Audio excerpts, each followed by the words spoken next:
Good morning, everyone. Welcome to another Sunday Live. Just got caught out there. So welcome to another Sunday Live where we do a 20 question mock test and a hazard perception demonstration. I'm still shocked and surprised how many of you are still struggling on that. How many of you are still struggling on the hazard perception? So we'll do a demonstration, explain what you're looking for and how to beat the system. If you got any questions, feel free to type them into the comment section, but put a Q semicolon. It makes it easier for me to find it and read it. That way you don't have to keep typing it out twice and telling me that I've not read your question because I couldn't find it. Oh, it just does look like a comment. And it's any questions on the theory training and driving lessons, driving tests as well. That's why I go live, to answer your personal question and point it to you where possible, as opposed to me just doing the video on YouTube and it's just a generic video which tries to appeal to everyone.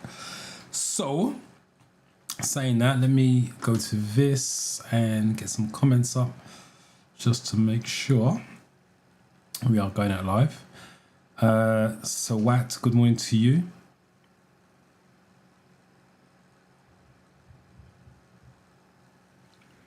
Got congratulations there. I don't know if I'm missing something. That's the second comment in, but congratulations. I am assuming you're having a conversation with somebody in the comment section. D, welcome. Yes, it is a beautiful Sunday morning and hopefully you're well. I'm assuming you and Suaz having a conversation. Oh, right, I can see where we're having that conversation. Now, happy days as I pass my theory test on the 20th. Now, congratulations, D, on passing. 48 out of 50, missed it by 2. 63 out of 75. That's a high score. That's perception.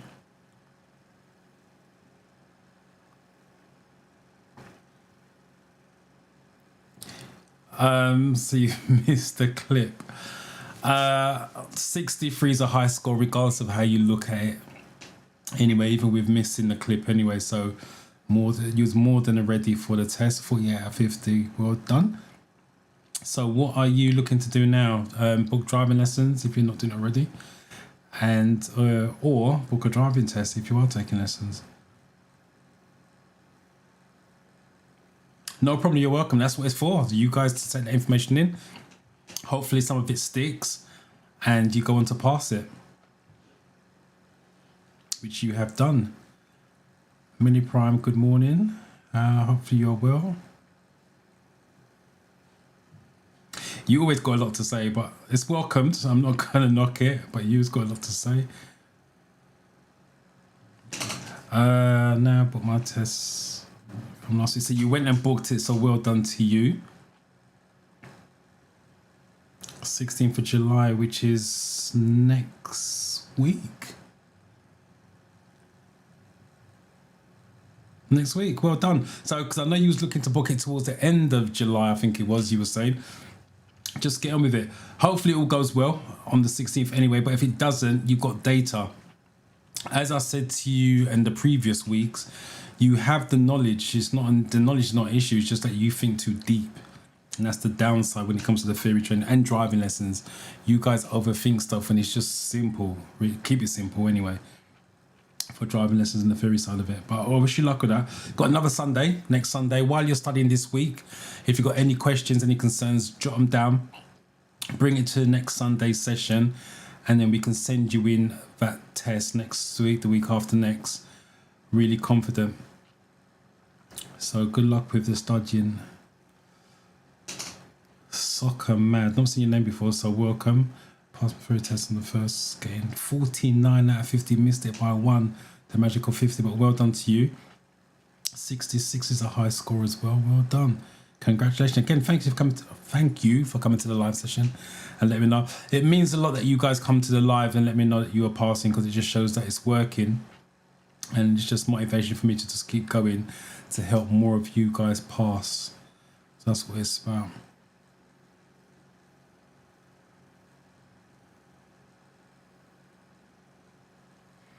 Is that the December the 12th? What, December? Oh, be careful with this, because you just said I booked my practical, though.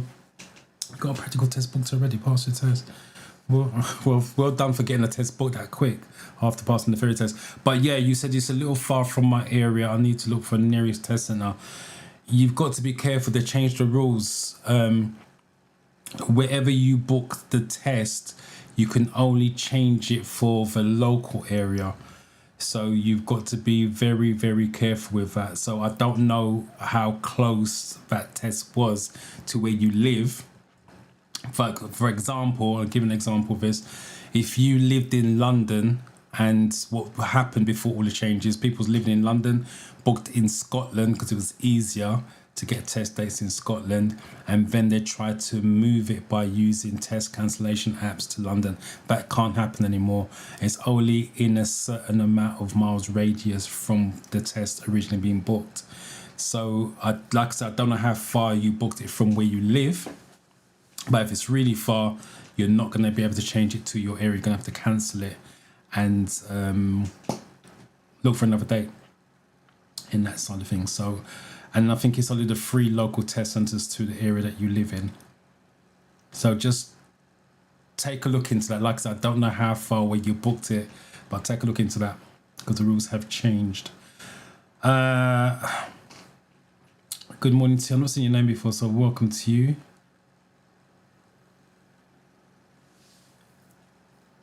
I got a test tomorrow. I wish you luck with it tomorrow. Again, if you've got any questions before we sign out, please ask them. Don't be afraid to ask questions on there. That's why I go live to answer those questions. Yeah, the test center matters. Like I said, the test center doesn't matter if you mean where you take a test. You should, if driving is driving, you've got to drive safely anywhere you take the test. So that's not a problem. Obviously, you got more advantage of booking it locally because you drive around the routes on your lessons and you get to know the tricky spots, any areas that the examiner may take you, blah blah blah, and all the rest. That's what I do with my students. But because of the waiting time, my students are now going a bit further out. If it's possible to get down there on the driving lessons, we do go down there, but obviously it's not going to be the same as it would be if it's local.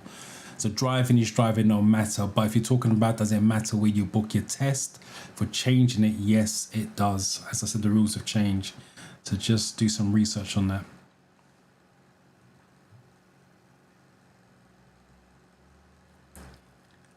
Just to make sure I'm reading the question. No, you want to rephrase that. It's reading the question and it's understanding the question. Anyone can read the question, but you've got to pick out the clues within the question and the clues within the answer. When we go through this session, if you stick around, I'll try to show you that, because that's one of the reasons why people fail. They go there, they read the question, and they miss the obvious clues they're trying to give you in certain things. Because when you go for the real test, it's going to be worded slightly differently, questions you've never seen before, but they do try to give you little clues in certain situations. So that's what you need to pick up on. So it's not just reading the question, it's understanding it and looking for the clues within the question and within the answer. That's the key. My driving practical.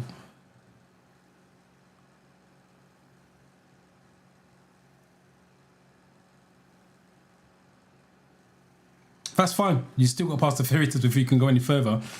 So you got your test booked now. So hopefully you pass it on the 16th of July, I believe it was. And then you can go and book your driving test straight afterwards, provided you can find one. So that's the reason why I recommend doing driving lessons alongside your theory test, because you're getting ready for a driving test. And if your instructor thinks you're ready, that's really good. And I'll tell you why. Because you pass your test on the 16th of July. Literally on the 17th of July, you can start looking for a test. Now, let's just say you was ready for a driving test and there was 1-2 weeks from now, you can take it because you're ready to go. Whereas if you hadn't been taking driving lessons and there was a driving test 2 weeks after you pass your theory test, you're not in a position to take it because you're not ready driving wise. And that's the reason why I repeat, if you can take driving lessons alongside the theory test, do that, because one, the driving reinforces the theory reinforces the driving because they're using it while you're driving. And literally once you pass your theory test, boom, look for a driving test, and literally you can take any pick of dates that you can find because you're good to go. Whereas, like I said, if you haven't even started driving lessons, it's not even worth looking at that point because you don't know when you're going to be ready in that sense. I'm trying my best, still I can't make it. I'm assuming that means you can't make it as in pass it. Questions why? That's always the question. If you're failing the theory test, you always got to ask yourself why you're failing. It's not just reason because you don't know the answers. There could be underlying issues. So that's the bit you need to explore first.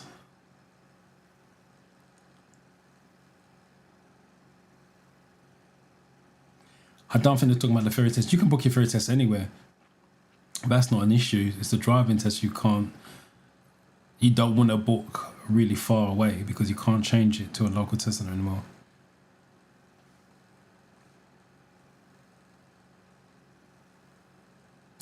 Oh, right. Okay. So I checked for centres to change for all far. I live in London. I booked in. You're not going to change to a London test centre. Maystone's too far. Maystone's Kent, I believe. You're not going to be able to change it from Maystone to a London test centre. They only give you, I can't remember the rate. I should really know this. I can't remember what the radius is. But if you go onto the DVSA website and type in radius to test centres or whatever it is that to call it nowadays, it would give you the radius you can change it to. Maidstone, I'm pretty much sure you're not going to be able to change it to a London test centre because Maidstone is Kent, which is miles and miles away from London. So you got two choices now. You got either, I will do the research first. Don't quote me on that.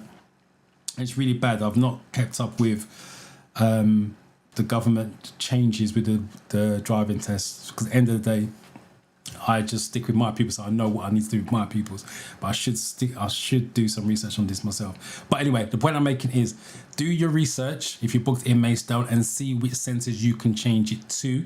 But I believe you cannot change it from Maystone to a London centre. The distance is too far. So if that's the case, you got two choices: either leave it in Maystone, look to take the test in Maystone, but obviously you got to find a driving instructor who's going to take you to Maystone because that is a mission from London, or change it to the one that's kind of closer to London, if that makes sense. That's near Maystone, and I can't remember the areas around Maystone. Erith and Belvedere may be closer, I'm not sure. But what I'm trying to say is move it from Maystone closer to London if that's a possibility. But you're not going to get to London from Maystone, in my case of thinking. If you've got a driving instructor, talk to your driving instructor. Because they may be able to swap it with somebody that they know. I don't know, because instructors are in certain WhatsApp groups, certain forums, so they may be able to help you out with that. Don't go and cancel it yourself. Talk to your instructor first if you've got one and seek their advice on that. But I'm just giving you a general advice that you're not going to be able to change it from Maystone to London. The distance is too far based on the new government rulings on that. Whereabouts in London are you? Just let me know what, south, east, west, north.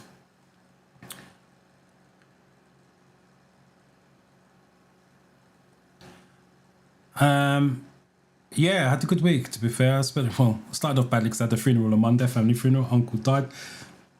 But it was nice catching up with the family over the next couple of days. We spent some time together Tuesday and Wednesday after the funeral on Monday. But outside of that, yeah, the weather was decent. Done a bit of work in between, driving lesson wise. Yeah, so it was all good. Family's always good. Fade Chem, I've not seen your name before, so welcome. I passed my first test on Friday, 45. High score, has perception. Thanks so much, mate. Congratulations on passing. Again, if you're still here, let me know what you're looking to do next. Yeah, understanding is key. Like I said, you can read the question all day long, but if you miss the clues, you're going to struggle. Mary's passed her test on Tuesday. So happy waiting to book my practical. Congratulations on passing. Good luck with booking the practical. Greetings everyone. Happy first Sunday of July. Charity welcome.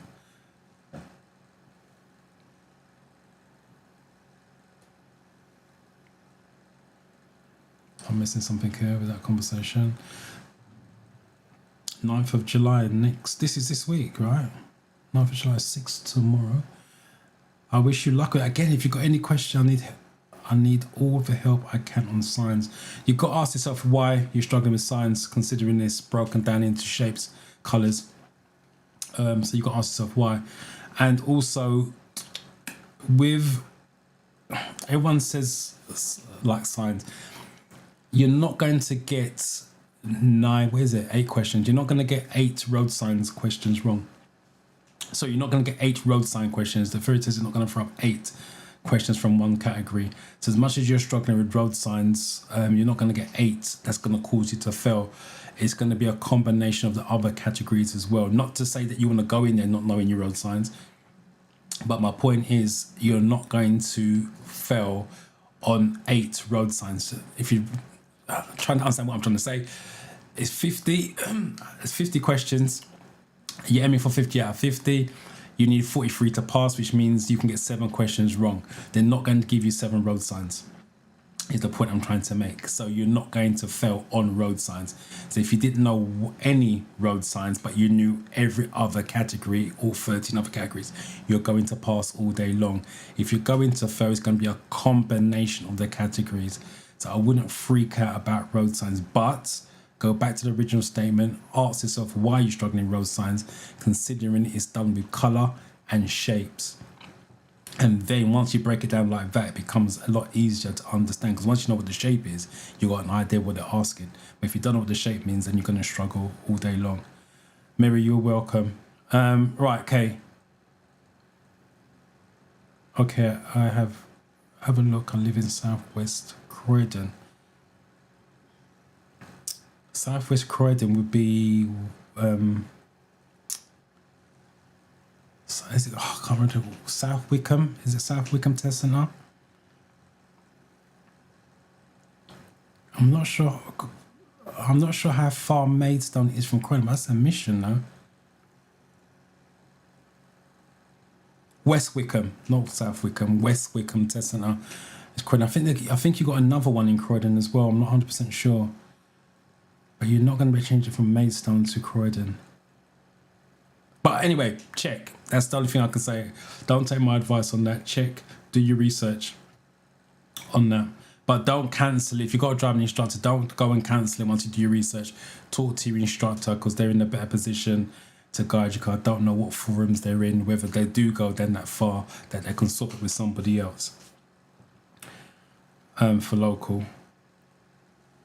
Good morning to you. Can you explain about roundabout priority? I especially struggle when turning right and knowing who should go first when cars are coming from the right. Let me come back to that, because that's straightforward. Let me come back to that.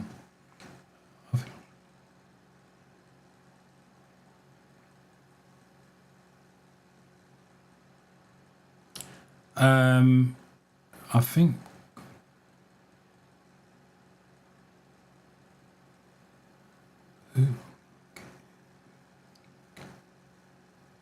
driving school will not sort out your test. The rules have changed. Your driving school or driving instructor cannot book your driving test for you. You have to source it yourself. So that information is wrong. And if your driving school's telling you that, they're lying to you. Driving instructors, anybody outside of you cannot book your driving test anymore. The way it used to work was anybody can go online and book a driving test. As in driving instructors, we can book a driving test for you. That's how I used to do it. So I go online because I got a business account with the DVSA. So I go on and then try to source driving tests for my pupils. The DVSA have changed the rules, and the reason why they changed the rules because what happened was the scammers, that's what I call them, used to buy up the driving test dates because they can book them and sell it for £250, £300, in some cases £500. That's why there was no dates. So what they've done is now stopped that, and only you as a pupil taking driving lessons, only you can book it. Apps can't do it for you anymore. Nobody can do it for you. If you do use apps to book it and the DVSA find that, they're going to suspend your license for a while. And the only way you'll be able to book in the future is by phoning them up. Their phone lines isn't the best. You do not want to be in that situation. So your driving instructor cannot book your driving test for you.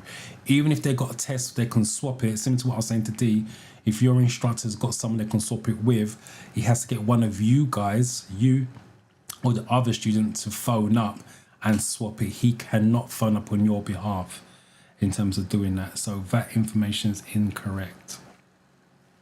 All right, let me do a quick review, review, and then we'll get started. Multiple choice. Right, so 50 questions. So those of you that are new here and don't know how the theory test works, 50 questions you are going to get, just like the apps. It doesn't change. The only difference is the apps are sampled questions and not the real questions. On the day of the test, I repeat, they're going to be reworded differently, and it's going to be questions you have never seen before. And your questions are made up of 14 different categories. You want to be studying all 14 categories so you've got the full information, so you have all the knowledge to answer the questions, no matter how it's thrown up at you. I think someone's mentioning they're struggling in road signs. They're not going to throw up 8 road signs on the theory test. And one of the other reasons why they're not going to do that, even though it's random, you're going to take driving lessons. So those signs, you're going to be using on your driving lessons. So they're not going to, don't quote me on this, I'm just saying they're not going to throw lots of road signs at you, considering you're going to be doing road signs on your driving lessons one way or the other. They're going to be looking at other categories: safety in your vehicle, motorway rules, because you can't drive on the motorway, blah blah blah, as to learn to drive without an instructor. So that's what I'm talking about with that. Time wise, you got 57 minutes. If you studied, 57 minutes is more than enough time. You want to take as much time as possible to look for the clues, work out the answers, flag anything so you can go back to it. You should not be rushing. The amount of students I'm still getting doing tests in 15-20 minutes. Oh, I failed it and I don't know why. Yeah, you failed because you done it in 15-20 minutes. To do a test in 15-20 minutes and get a positive outcome is slim. You want to take your time. And the question is, you pay for the time, so why would you want to rush anyway? Once you've done that, you move on to hazard perception. 14 videos, 13 of them have single hazards. One of them's got a double, 2 5s. You're looking to get average 3 or more throughout your 14 videos. I will do a demonstration at the end and explain what a hazard is, because students are still struggling on hazard perception. And it's one of the easiest part of the test because it's consistent. Once you know what a hazard is, as much as it's a different hazard for every video, it's the same concept. A problem, click. With the questions, you just don't know what 50 questions you are going to get. So it's a different problem. The 50 questions is a lot harder than hazard perception. What you're looking for is a common sense answer. Don't choose answers that are, I'm going to call it, be honest, stupid. There's always just one stupid answer on there. Like using a mobile phone while the car's in motion. You know that can never be a thing. I say never. There is an answer for that. But in the general, most cases, you cannot use your mobile while the car is in motion. So don't choose stupid answers. Use common sense. But what they're really looking for overall is safety, outcome. In terms of your answers, always choose a safe option. And if it's not leading to safety, it's going to lead to a controlled outcome, which is your motorways and first aid situations. If you struggle with your theory test, I do run a 30-day study camp. As much as it's called 30 days, you are got lifetime access until you pass with that. The reason why it's called 30 days is a sweet spot for those of you, especially if you're not taking driving lessons. Because once you start to get to 60 days, 90 days, if you're doing study on a regular basis, the question on the apps just get repeated, and then it becomes a memorizing exercise. The why and the understanding goes out the window. The brain just sees the question, it automatically knows what the answer is, and that's why you guys are doing tests in 15-20 minutes, because you already know what the answer is. So the longer you take to study in terms of on a regular basis, the more it becomes memorizing. You just don't realize it. So that's the reason why 30 days is a sweet spot for studying.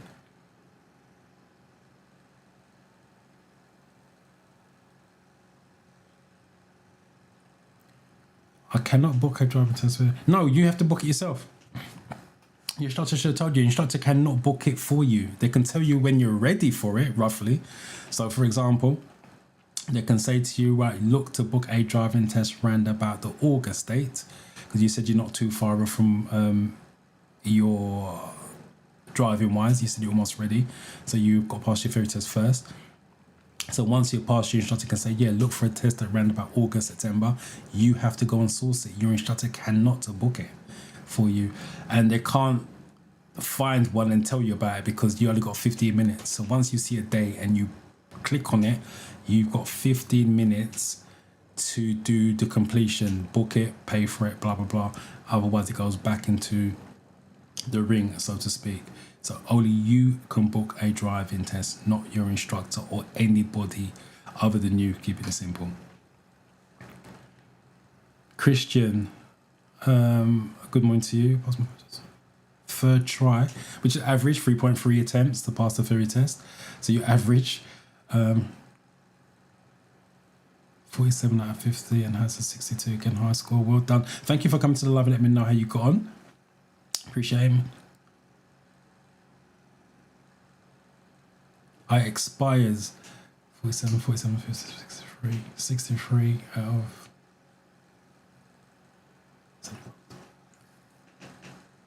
Well done to you. Congratulations, second time around. Do not let this one expire. Go and do your driving lessons, driving tests, whatever comes next for you. But congratulations on going around again. And this is what I was saying to you guys who's not taking driving lessons. It's very easy to pass a theory test and then sit down and think, I've got 2 years. Before you know it, life gets in the way and 2 years runs out and then you got to re-sit it again. So don't sit on it. Once you pass your theory test, you really want to get on with the driving side of it.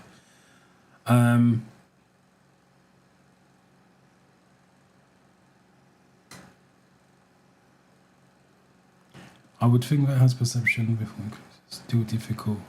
It depends how you look at it. Like I said, the hazard perception is the easiest part of the 2 parts.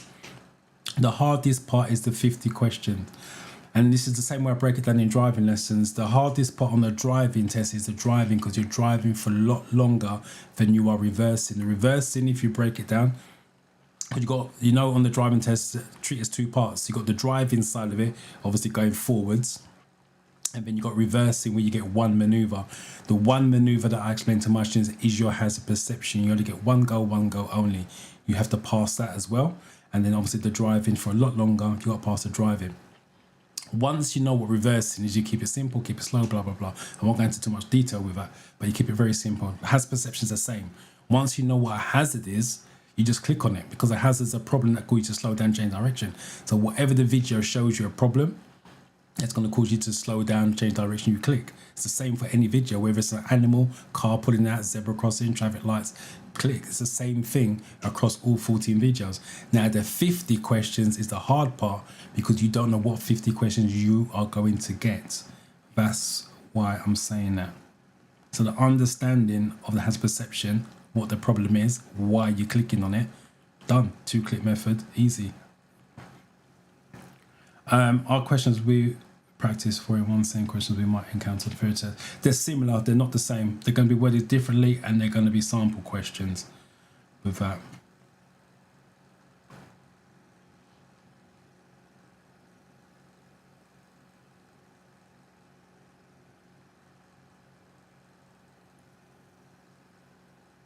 Do I only offer 30 days? Yeah, it's lifetime access until you pass. That's the only thing I offer in terms of that, in terms of time, because remember, I'm still a practicing driving instructor. I do go out and teach in the daytime students to drive. The study camp is probably, if you're struggling to pass on your own, the 30 days to the camp is probably the best. You do get to talk to me like we are now, but we're on Zoom, and I can see where you're going wrong because you're on my Theory Test Pro account. So when you're doing categories, mock tests, I can see how you're answering the questions. I can see where you're going wrong with those questions, and I can advise you directly because we talk to each other in the best way forwards. So yeah, that may be an option for you. Just read what you get on that. And I go, normally Monday to Thursday, we do live workshops where I break down the categories in detail as well. So Monday we do documents and law, safety. Tuesdays, road signs, road markings, motorways, hazard perception, because that's all tied together. Wednesday we do safety in your vehicle, loading, handling, caravans. We talk about caravan towing because a lot of towing questions comes up on the real test. So I cover all the towing questions, trailer questions.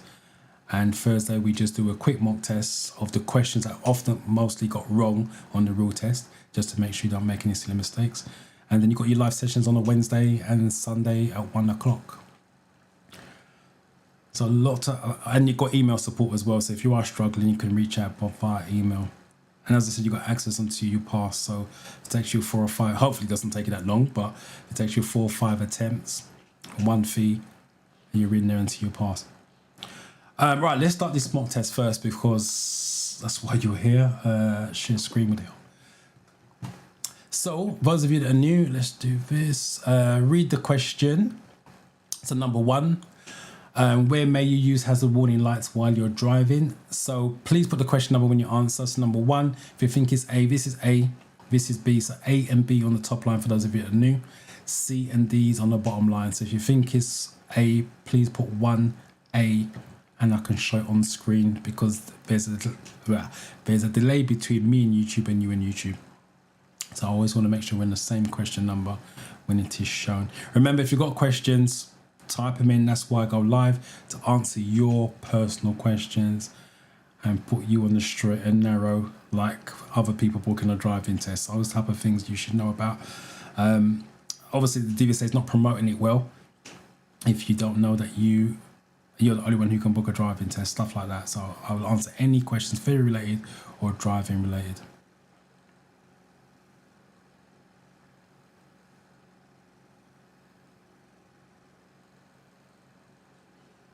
In saying that, let's go back to this. This Arena, you've been here for a little while, so I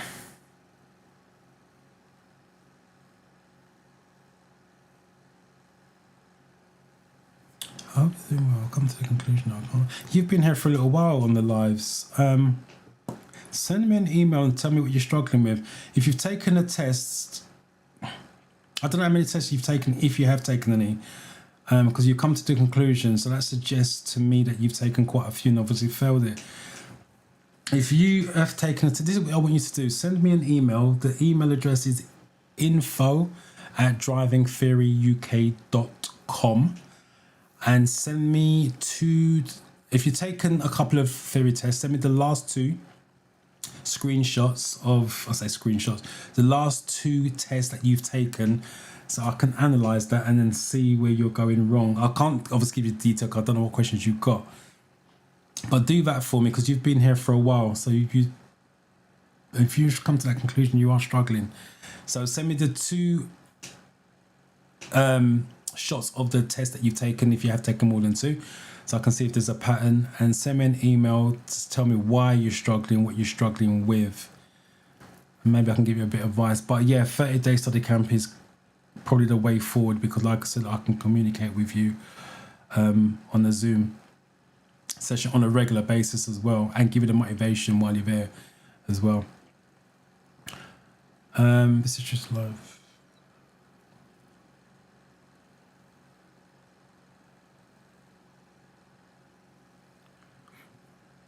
As I said, everybody's different. You've got to find ways around it. But if you're taking the theory test, you don't want to sit on it for 2 years. That's what I'm trying to say with that.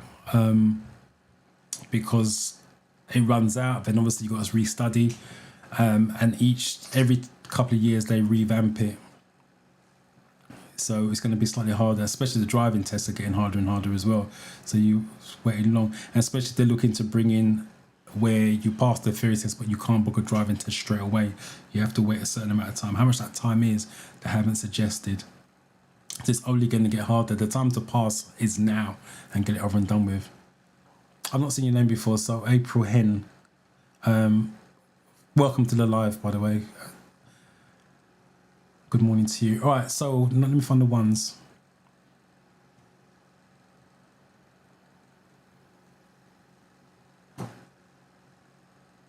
I'll put this up because we're on the first question, so I know it's that. But after that, please put the question number, just like Marcel has, Fancy has. Right, you all gone for D.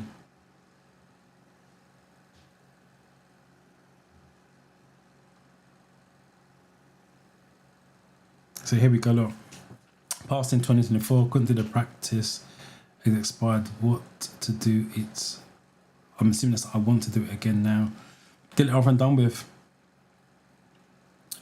Like I said, 2 years seems like a long time, but trust me, it goes fast. So you guys are gone for D.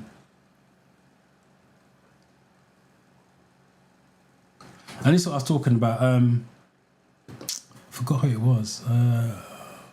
It's the wrong window. Hold on 1 second. Needs to be here. Someone, and I was saying about read the question. I can't remember who it was, but someone was saying about read the question. And I was saying, look for the clues. So this is an obvious one, but you got hazard here, and you have hazard here. And sometimes there's like links or clues. And that's why you doing a test in 15, 20 minutes, you miss the obvious ones, especially with some more trickier questions. So when there's a link, it doesn't always work, but if it's got a hazard in the question, hazard in the answer, you've got to think to yourself, hold on a minute, is that a possibility of being correct? That's probably one where you can flag it, move on if you still wasn't sure. But I'll repeat, you can't do this, reading that and reading this carefully, breaking it down, look for the clues in 15, 20 minutes. It doesn't work.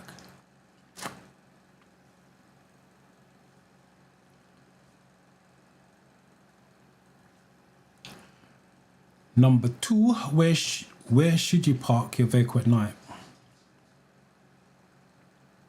Right, someone was asking about, hopefully you're here, Miss Lady. Good morning, can you explain roundabout priority to me? I especially struggle when turning right and knowing who should go first when cars are coming from the right. I've done a video on this, even though it's a theory test question, I did break down the roundabout. So if you want to go on my channel, I think it was the last video I did. It's been a while. I need to do another video saying that. 3-4 weeks ago, but I have videos, the video question on the theory test, but also break it down. But the only person that's got a priority in the roundabouts is from the right. You give way to the right. It's simple as that. It doesn't make a difference whether you're going left, straight. In your case, you said going when you're turning right. It doesn't change. The cars coming from the right have got priority, but I'll also add, not to complicate it, just because cars coming from the right doesn't mean that you can't go. It's if you're going to cause those cars to slow down or change direction, you can't go. So it's give way to the right if you're going to cause them a problem. But in simple terms, cars coming from the right has got priority. It doesn't make a difference where you're going. So hopefully that helps with that. But go and watch my video because I'll break it down with images and explain the difference between junctions and roundabouts as well.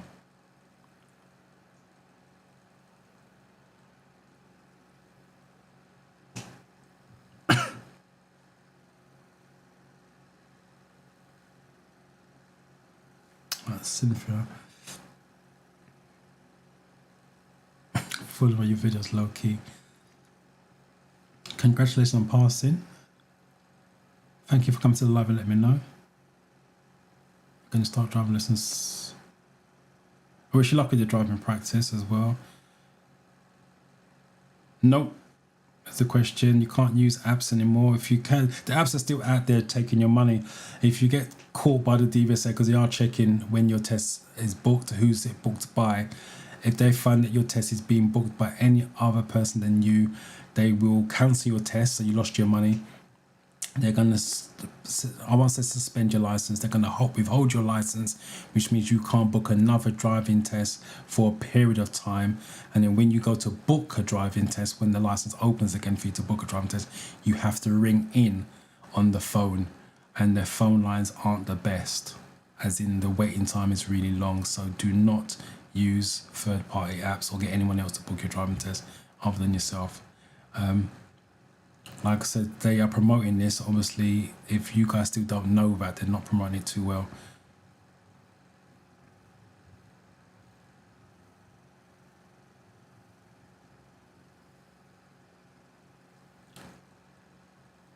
September 25, and we're now almost September 26.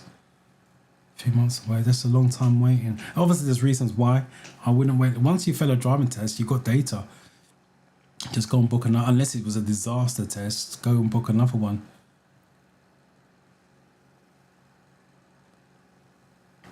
Number 2.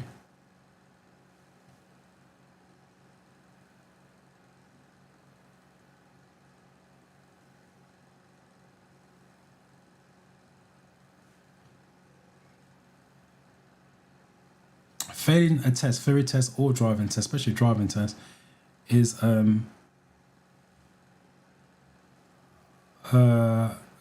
confidence shattering.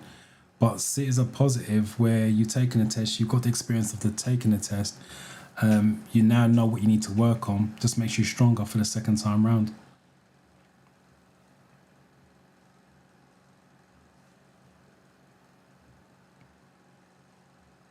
No problem, you're welcome.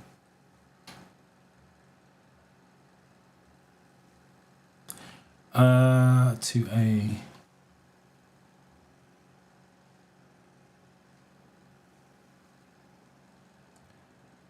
where should you park your vehicle? And where should you park in the well-lit area? No. The reason why you're doing it in a well-lit area. So right, let me just rephrase this. Where should you park your vehicle at night? If they got a secured car park, that's where you want to park it because it's secured, which means it's got cameras and everything else. Obviously, it hasn't got that option. This is what I'm talking about understanding because they're different choices. Because sometimes people read this, look for this. This is where it comes memorizing and they see this. But when they go for the real test, same question, this is not there. And then they start to panic because they're thinking, hold on a minute, that answer isn't there. You're now looking for a secured car park. Secured means it's under lock and key, cameras, blah, blah, blah. But as they got this here, the reason why it's in a well-lit area, because if someone breaks the glass to get in, it's going to make a noise. If someone twitches their curtain, they're going to be seen in a well-lit area where it's quiet. And obviously no one's going to hear anything. On a red route, just congestion, that doesn't mean. And obviously near a police station, how many people can park near a police station? It doesn't make sense. And some police stations ain't even manned at night anyway. So that's the reason why it's that. What does this sign mean?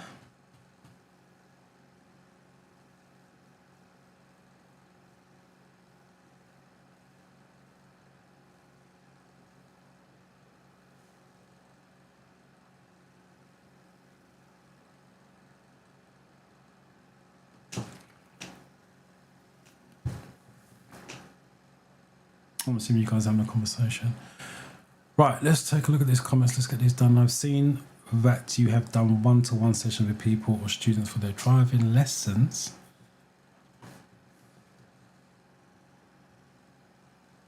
Can't do driving lessons with a Zoom. Oh, you must mean ferry training.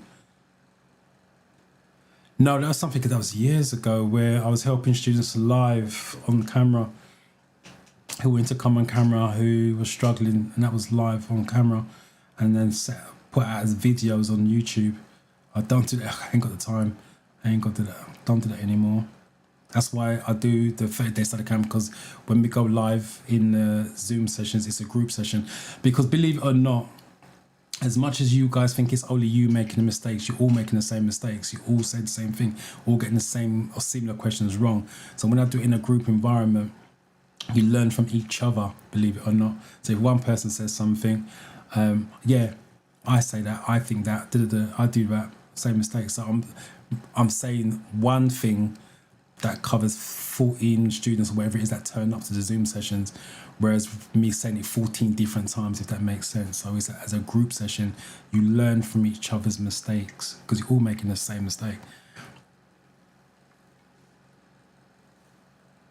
You just think it's personal to you. Yeah, you were saying make sure you understand the question, look for the clue. Yeah, you got to understand that the question is important. Because if you don't understand what they're asking, you can't answer it. You can guess, you may guess right, but you may guess wrong. But if you understand it, and especially if they word it differently, because you understood what they're asking, they can word it any way they like. The understanding is going to be there, which means you're going to be fine. And then if you do get questions that you've never seen before, they try to give you clues for it. That makes sense as well. So look for the clues. I've already passed the theory test twice and now I have to take it again for the third time because I couldn't find an available date for driving test. Yeah, that's a lot with people. That's why I try to say make sure you try to drive the same time you're doing the theory. So as soon as you pass the theory, because the driving's on the way, you're good to go. And you're trying to find a date. That's the hardest part. But if you're not ready for a test, you can't find a date because you can't take the test because you're not ready for it.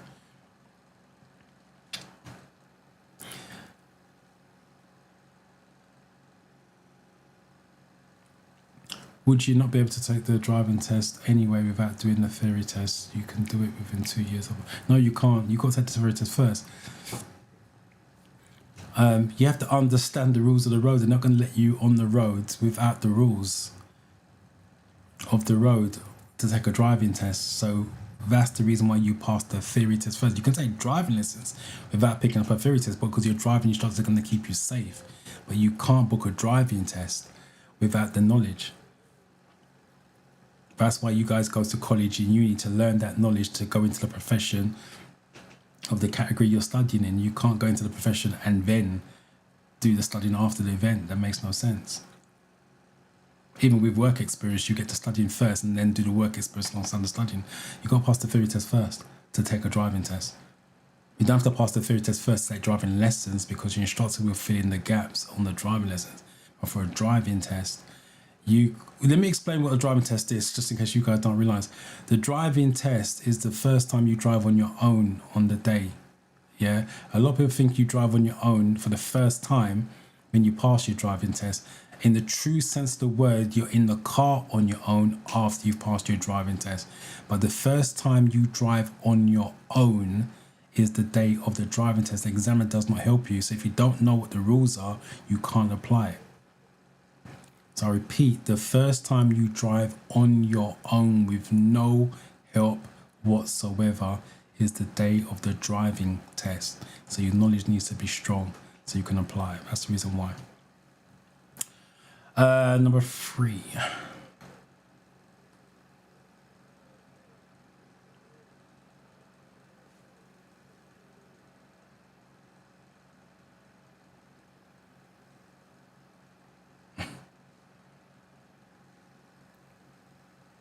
Silent follower. Welcome, Silent Ferg or Verge. Welcome either way, silent follower.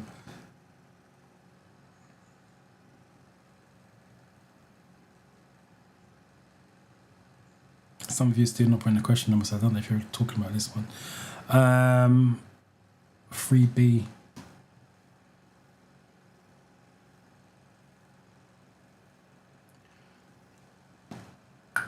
Right, let me quickly explain this. Again, I can't remember who it was. My memory's so bad when it comes to names. Struggling with road signs. As I said, know the shapes and colours. Triangles are warnings.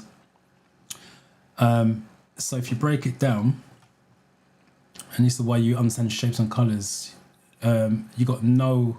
Oops, wrong one. You got no here. No would be in a red circle. 95% of red circles are no's. So that's why you can get rid of that one.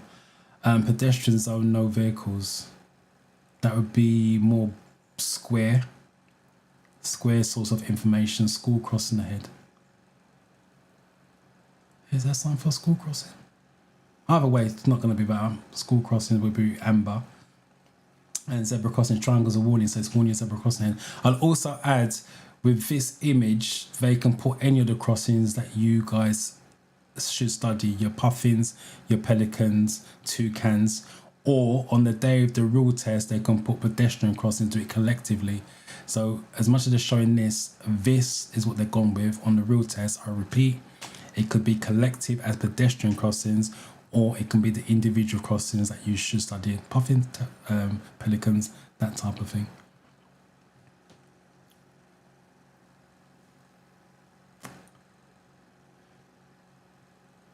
What should you do if a driver pulls out of a side road in front of you, causing you to brake hard?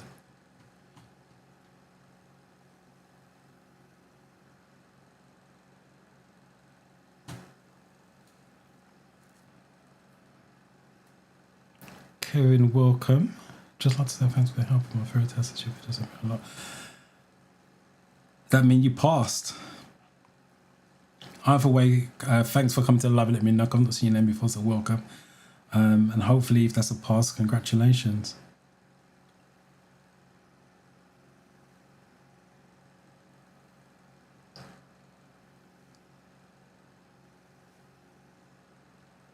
Not necessarily. Because it could be the lollipop sign. So let me just do these comments quickly. Can you please talk about different tyre depth on each vehicle, including scooters? Nothing to talk about. Don't get fooled by the tyre depth. If they talk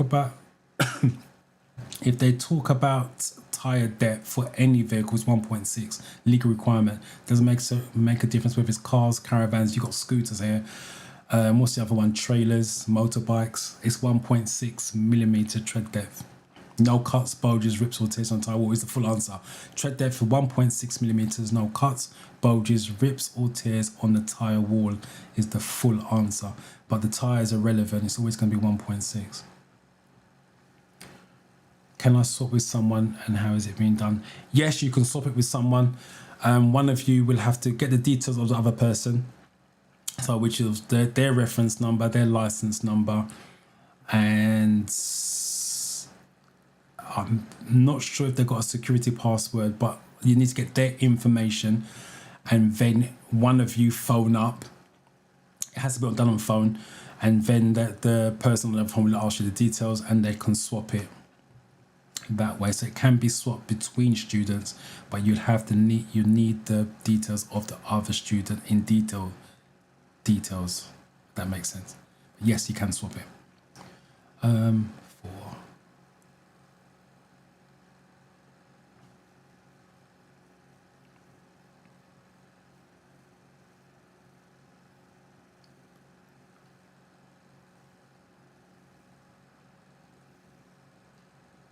I assume that's the conversation you guys haven't always go for the same. Oh, you passed last week. Well done. Congrats. Again, thank you for coming to the live. Like I said, I've not seen your name before, so whether you was here and alive is not saying nothing, but thanks for speaking out and congratulations on passing. And you are welcome. Let me know if you're still here, Kevin, what you're going to do next. 4D is what you guys are going for. Yeah, stay calm. Don't get road rage. Don't let someone spoil your day. It's easy to get uptight and someone's cut you up. Obviously, they've done it for a reason. They're in a rush or stupid or whatever it happens to be. But don't let someone spoil your day. Trust me on that. It's not worth it. What helps to reduce traffic bunching on the motorway?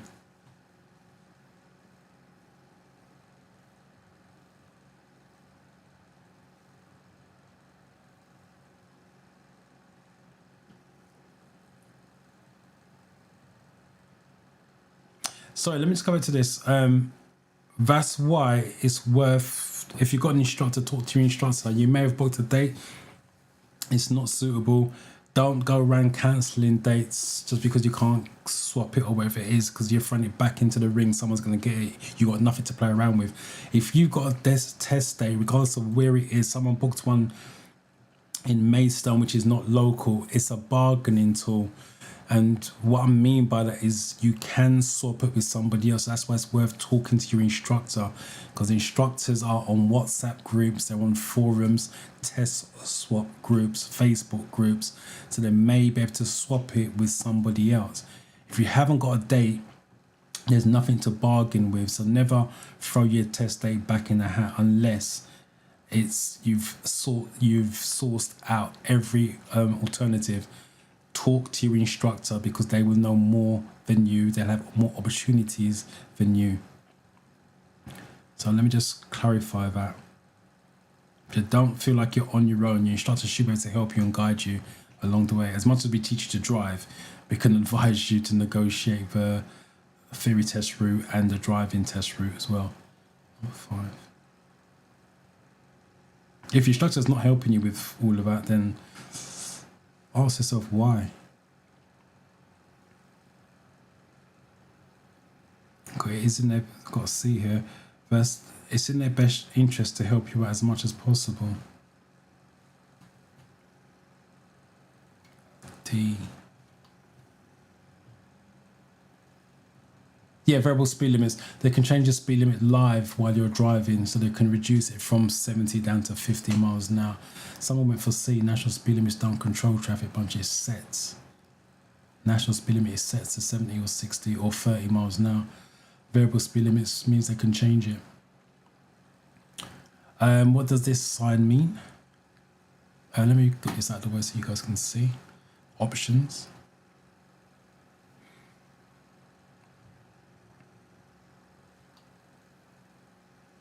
Remember, if you guys got any questions, feel free to type it in a comment section. Let me help you while I'm live. So you got any questions? No matter how big or small the question is, ask away. Driving test related as well, or driving lessons related.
Right, number 6.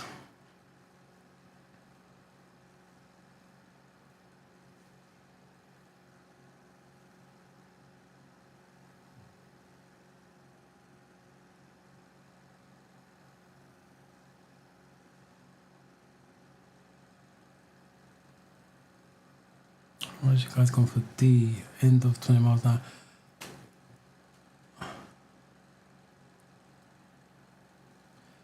Yeah, the 20's crossed out. So it's end of 20 miles an hour. What could cause you to crash if a level is allowed to get too low? So what can cause you to crash if the level's allowed to get too low? Trying to see, wasn't it?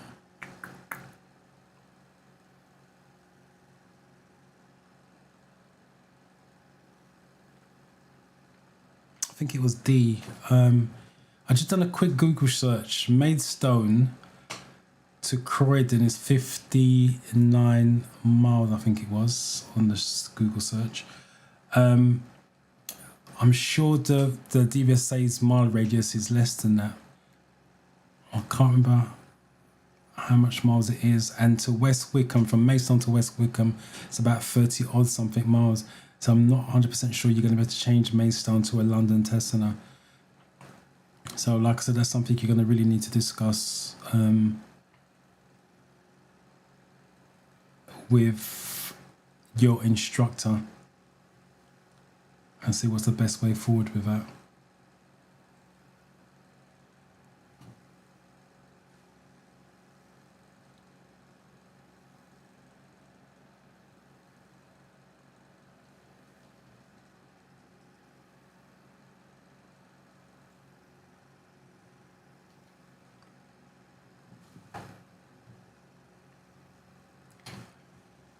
Right, what are we on? Number 7.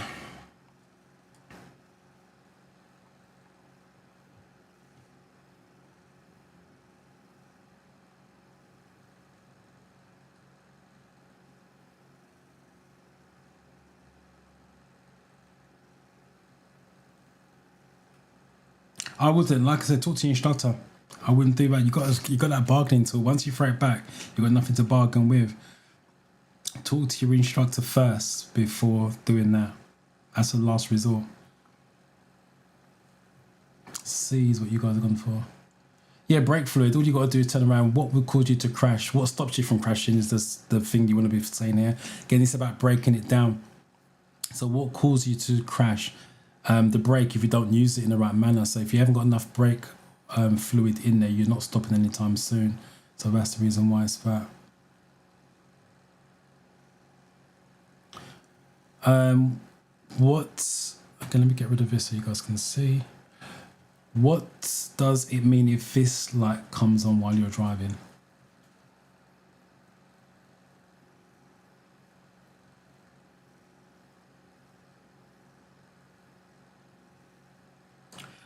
Yeah, you got to.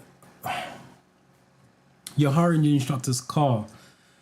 Again, it depends. Every instructor charges differently. Some go over the top and charge way too much. Some just charge the hourly rate that you're paying for your driving lesson. Like, for example, I don't charge extra for my car. It's just the hourly rate for a test. So obviously, if you do a local test, and it's normally I do a 3-hour package if it's local. If it's further out, then obviously you're adding on an hour. Depends how far out it is. But either way, talk to your instructor. There's not much more I can say to that. Talk to your instructor, as simple as that. Because you think about, you're talking about the hourly rate. Let's just say, for argument's sake, your instructor could cover the test. Let's just say, for argument's sake, it could cover the test. At least you got a test date, can be covered, blah blah blah. Whereas if you throw it back, I think you said your test is this side of December. So if you throw it back and you can't get a test date now until sometime next year, those are extra lessons that would have covered for that test if you didn't throw it back. So you got to weigh up the ums and the ahs with it. As I said, don't make that decision now. Talk to your instructor.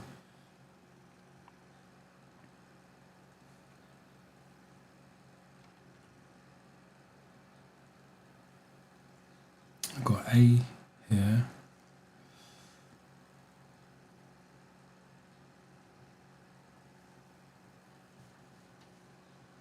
D, a fault with the brake. Right, just in case you guys didn't know, let me see what A is, because I'm on A. Engine oil is low. If this engine oil is low, it's going to be a picture of an oil can that comes on the dashboard. This comes on your dashboard. For those of you not taking driving lessons, this is your handbrake light. Sometimes it's got a P, just in case I show you on the day of a test, the real test. It could be you can't see red with that. Let me change that. Let's make it yellow. Sometimes it's got a P. It looks like a P for parking brake. So it's a handbrake light. So handbrake. Let me get rid of this so you can see. And it's got brake in the thing. So if this comes on while the car's in motion but the handbrake is off, you've got a brake system fault. That's what that means. So it's a handbrake light. Again, this is why I say take driving lessons, because you'll go through all of this on your driving lesson at some point. Show me, tell me. What colour are the reflective stars between a motorway and a slip road?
Well, what are we on?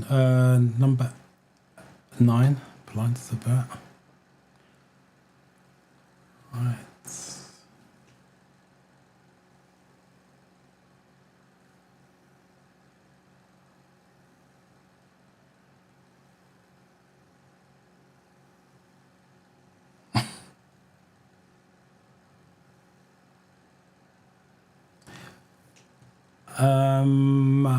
What's the question? What colour do reflective stars between? Once it's got slip road, then it's green. And you guys went for D. Yeah, once you go slip road, it's green. Frank, you were saying you need to understand it's very simple. When they're asked a question, it's going to be one of two ways of asking. It's either going to be colour or location. So they can ask you, you got red studs to your left, white studs to the right, which lane are you in? Or they can say to you, you're between lanes, for example. So once you work at the location, let me just do this. Once you work at the location or colour, go to the word motorway. Let me do it on here if you can see it. Let me get rid of this first. Isolate, hopefully you can see this. Isolate the letters. Let me do it in red. I can't sit down. Isolate the three letters in motorway, which would be R, W, A. Oh, you can't see that clearly. Let's go up higher. R, W, A. So isolate the three letters in the word motorway. So remember, location or colour. So if you worked out to be left or red, it's going to be R. If you worked out to be the middle lane or W, you can see it's in the middle of the three letters. And if you worked out the location for amber will be you're next to the central reservation. The central reservation is the crash barrier down the middle, which is on the right. So again, because on the right, location is going to be A. As simple as that. So work out the color or location and then go to the three letters. It's in exact order. So this is your left lane, if you think of it. This is your middle lane and that's your right lane. That's the simple way. But once it's got slit road in the question or answer, it's green all day long because that's not a lane. So hopefully that helps. If not, there's a video on my channel that explains it and breaks it down with visuals.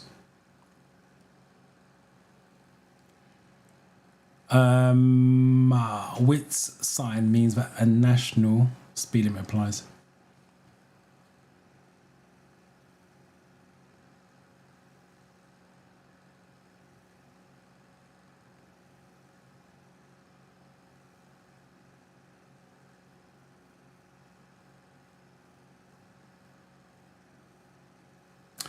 Right, no problem, you're welcome. D, I just done a quick search. Maidstone. Right, the rules are you can only change the test from where you booked it to the three local. It's not actually a radius. It's to the three local ones. For you, you got Gillingham, Tunbridge Wells, and Sevenoaks. Are the three test centres near Maidstone. I'm sure Sevenoaks is not a million miles away from Croydon though.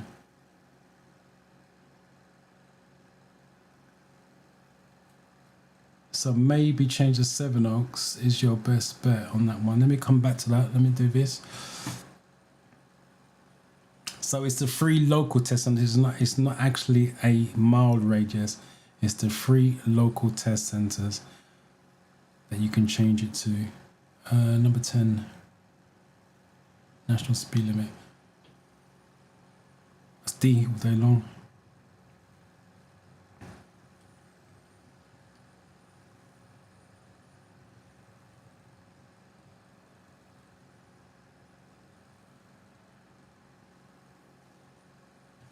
D's national speed limit. Just in case you didn't know, all these circles are no's, by the way, because they're all red circles. A is no entry, B is no vehicles. Sorry, no pedestrians, no vehicles in full stop, and this is no stopping whatsoever. And black and white was national speed limit. But I'll also add this national speed limit for the road you're driving on, by the way. So everyone thinks national speed limit is 70 miles an hour. It's not. It's if it's on a dual carriageway, it's 70. If it's on a single carriageway, it's 60 miles an hour. So it's the national speed limit for the road you're driving on. At night, what does it mean if you see a pedestrian wearing reflective clothing and carrying a bright red light?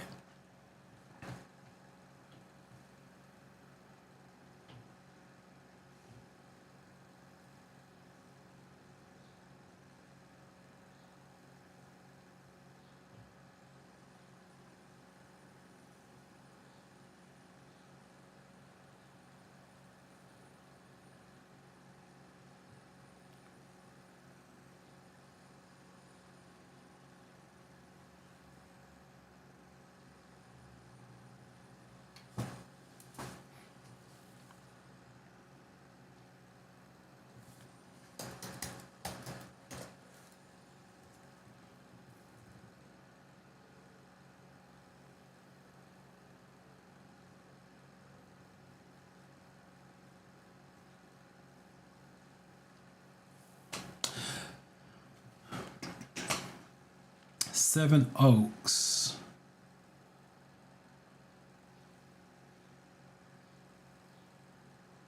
Seven Oaks to Croydon is still a mission. That's a long drive. 46 minutes, 18 miles. Still 46 minutes. It's still a drive.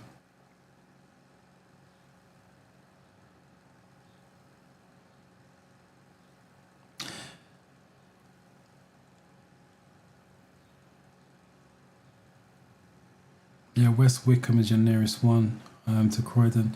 Yeah, that's still a mission. 46 minutes. It's a long drive before a driving test. But yeah, you got options. Like I said, you can swap it to, what should we call it? What did I call that test now?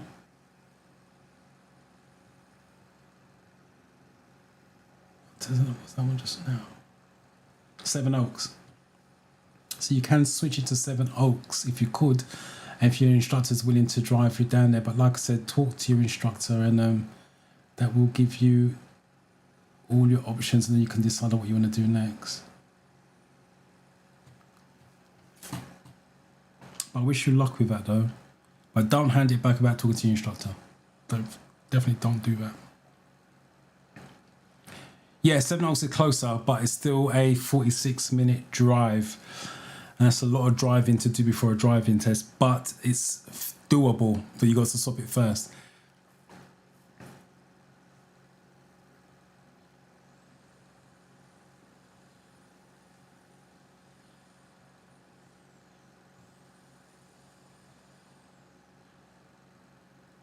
It's interesting, you guys had B's and now got C's on there. This question came up on my theory test yesterday.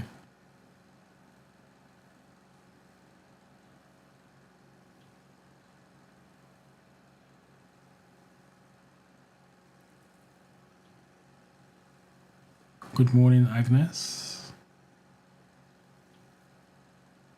For some months now. Have you passed your theory test? Or are you just still studying? Right, you guys are mixing this 11B, 11C. Let me explain what this is. At night, what does it mean if you see a pedestrian? Right, you guys gone for B and C. B is you're approaching an organised walk. C, you approach. That's the common answer. Approaching a traffic danger spot, but it's not. Approaching an organised walk. Now, let me explain. They can ask the same on the real test. They can ask the same question, just word it slightly differently. So it said at night on the real test. What does it mean if you see a pedestrian wearing reflective clothing and carrying a bright white light? So it's not red, it's white light. It's the same answer as organised walk. Let me explain. If you watch my videos, you always hear me say, go up with your images. Oops, wrong one. So you always go up from left. Always go up with your image at some point again. There you go. Because we drive on the left, we parked up on the left. You should always do everything on the left. So a bright red light is a person walking at the back of the organised walk. That's what it means. Because at the back of the car, the lights are red. At the front of the car, the lights are white. So this person with the bright red light is at the back of the walk. So if you imagine you've got X amount of pedestrians in the walk, marching, whatever it is, they're all walking, boom, boom, boom, boom, boom. The person at the back of the walk has got the bright red light. It's asked the same question and it's a bright white light. The person's at the front of the walk because the lights at the front of a car are white. That's the reason why. So they walk the same way a car would look. So not to spook drivers. So that's the reason why. Like I said, understanding that. And there's no way out there that explains that in detail. So I'll repeat, if it is a bright white light on the real test, it's the same organised walk. It's what you're looking for as an answer. What should you do as you approach this bridge?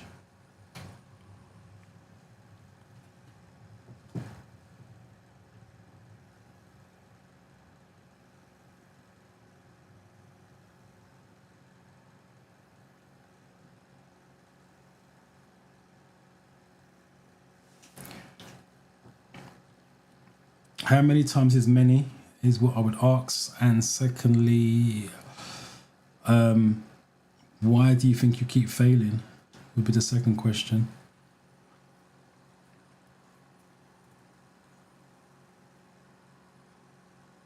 All right, okay, let's go here. Sometimes I get the hazard and sometimes the variant keep turning me up and down. If sometimes you're getting the hazards, you're still struggling with hazard perception. There's no way you should be getting it sometimes and sometimes not on the real test. You're still struggling with hazard. That's what that means. And the questions, just lack of understanding. But there's lots of questions I would have to ask. How many times you taken the test? How you studying? The length of time you study. There's reasons why you're failing. You need to dig into those reasons why, and then obviously once you know those reasons, then you're going to change it. But that just suggests to me this lack of, not that you're not studying, that just suggests to me you're just memorizing. Because even with the videos, there's only a certain amount of videos on the apps, so you kind of know where the issues are. On the app videos, that suggests you don't know what the hazard is, but you know where they are on the videos. So when you go for the real test now and they're showing you different videos, you are lost because you don't know what a hazard is. And I repeat, this is why you don't want to be studying for months and months and months on the apps, because it's the same questions, the same videos. The brain is just memorizing it. You just don't realize that. So I think that's where you're really not going wrong, but obviously if you're taking a test X amount of times, you're studying for X amount of time. It's no fault of your own, but you have to change the mindset and go back to understanding it and what you're looking out for. Maybe go online and see if you can do some Google search of just random hazard perception clips that don't come up on the app.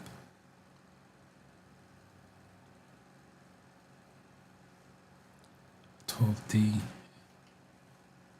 Yeah, 1, you can't see. 2, there's no pavement. Again, look for clues. Let me just show you this. So there's no pavement, so it's a countryside, so there's no pavement. And that goes back to one of the other questions. What would you expect to see coming towards you on your side of the road, or what should you anticipate coming to your side of the road? As pedestrians, because there's no pavement. So there's the clue. So you should be slowing down, not just for the bend, because there could be pedestrians in the road as well. So how many of you didn't realise there's no pavement?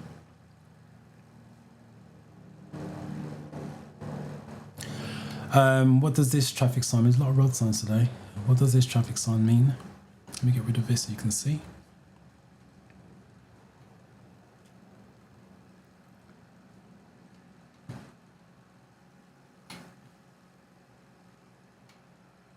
Oh, so put that there so you can't see.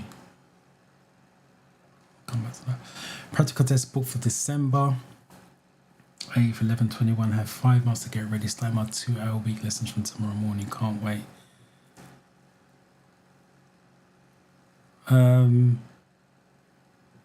December, July, August, September, October, November, December. 6 times 2. It's going to be touch and go. It all depends how quick you learn. If you're an average learner, it's going to be touch and go. You're looking at 2 hours a week minimum. You're looking at 2 hours a week, 11:21. 11:21 a.m. So let me just review the answers and I'll come back to that in a second. Sorry, one sec. What are we on? 13.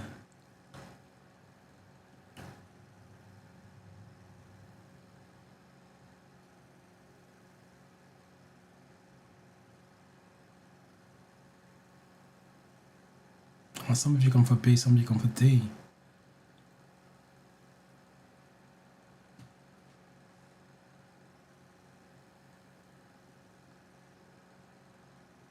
It's interesting. B and D, compulsory maximum speed limit.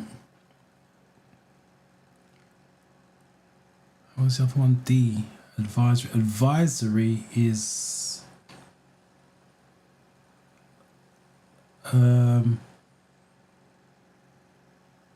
like a rectangle. Advisory would be Advisory maximum speed limit. Advisory is like a rectangle.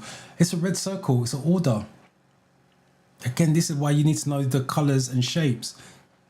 Once it's in a red circle, it's an order. It says compulsory maximum speed limit. You have to do it. It's not advising you. You have to. Got no choice. Minimum speed limit is blue.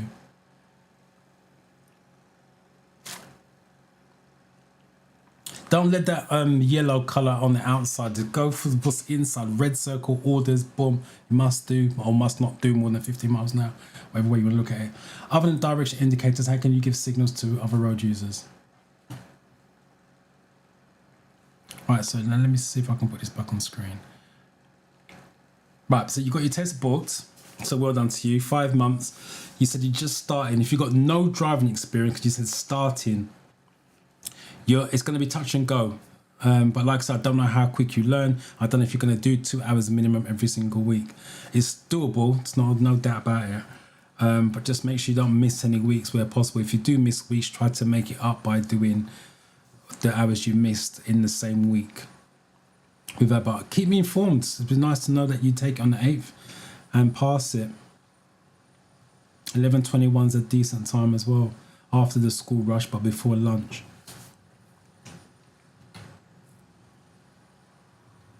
And they do come up with these stupid times, 11:21, 10:44 and stuff like that. So if you ever get a test date and it says it's 11:07 and 11:11, it's not wrong. It's some smart aleck has worked it out for them to do 7 if they're full-time examiners, they do 7 tests a day. They have to do these stupid times to fit 7 tests in.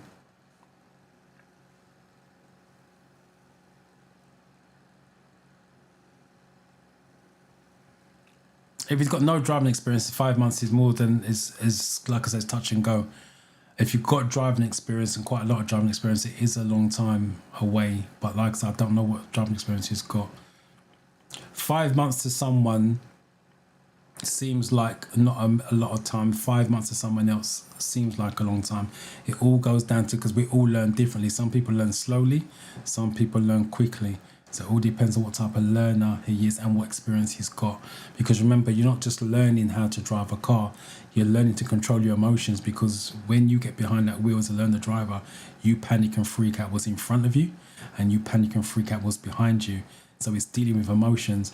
Because when I'm teaching students, especially when they've got no driving experience, it's not teaching someone to drive a car. Think about it. Someone who's got no driving experience comes to my driving lesson in the first lesson, 12 lesson, they're driving anyway. We drive on the main roads, back roads, but they're driving on the main roads. So driving, getting someone to drive on the road is not a problem for me. Dealing with their emotions, panic and freaking out, that's a different issue, because that's their mindset, which I've got to try to keep them calm. But teaching someone to drive a car, that's not an issue at all. Because like I said, on your first driving lesson, you're driving, you just happen to be on the back roads when you're doing it on the main roads. 14.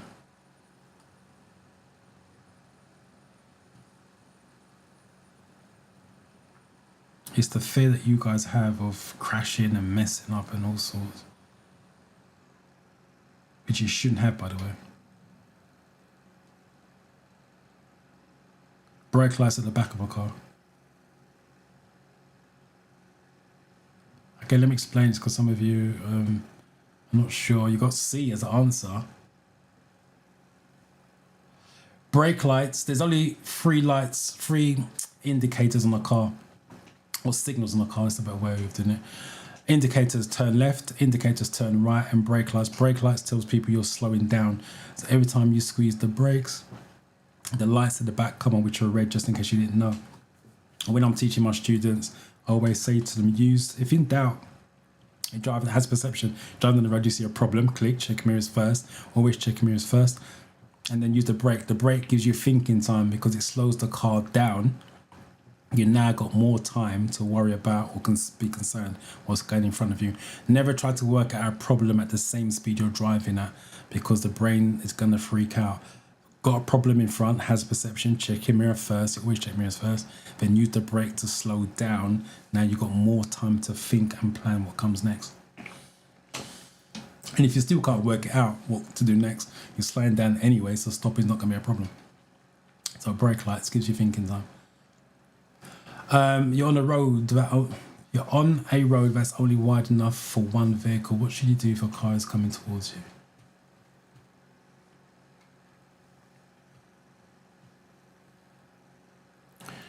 Which app do you suggest to use? I always recommend the 4-in-1. I just think it's easier to use. Been using it for years. I do need to go back and test out the others because it has been a while since I've used it. They probably may have updated and changed, but the 4-in-1 is what I suggest that you use. Go for the paid version. I believe it's $4.99 still. And like I said, it's just easier to use. But any app you decide to use, as long as it's paid, you can use, because it's the same questions, maybe slightly worded differently, but it's the same set of questions, same videos in terms of the hazard perception. Why? Because they're licensed, that's why they're paid, and all the questions come from the DVSA. They can't use any other questions other than the DVSA questions. So technically it doesn't really matter what app, but if you want recommendations, the 4-in-1, which is what many prowlers said here.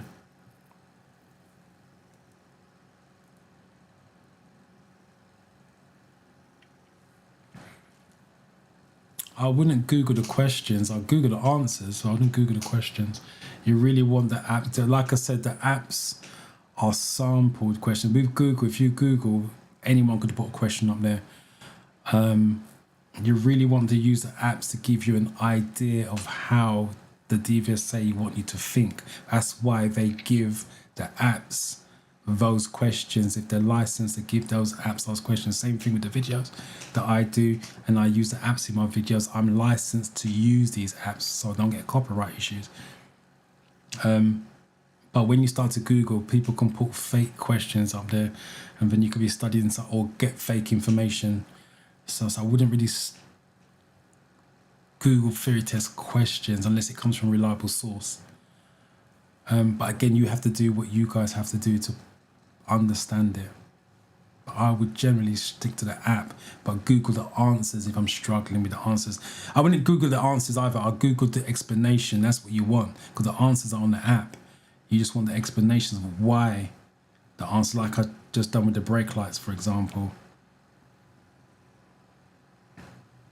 Because the understanding of why is, understand the answer is one thing, but you want to understand why the answer is what it is. So when they word it differently, the explanation still stays with you.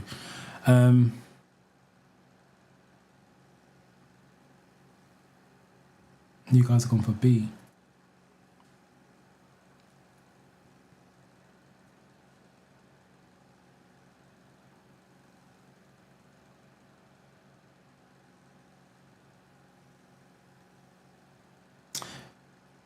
Right, let me just quickly give you some background information. Pull into the passing place on the left. That's the safest option. If the passing place on the left is there, then you pull into the left. What you're just doing is making the road wider. On the driving test, this is rules of the road category. This comes under meeting situation where the road's narrow, and the examiner takes you on a narrow road to see how you deal with oncoming traffic. So the option here is pull into the left. If this wasn't here, then it would be stop opposite, not this one, not pull into the passing place on the right. Most people go for this. You don't drive on the right, you drive on the left, but you would stop opposite the passing place on the right. So the car coming down can go into the space on the right. So just be careful with the wording on this. When may you stop on the motorway?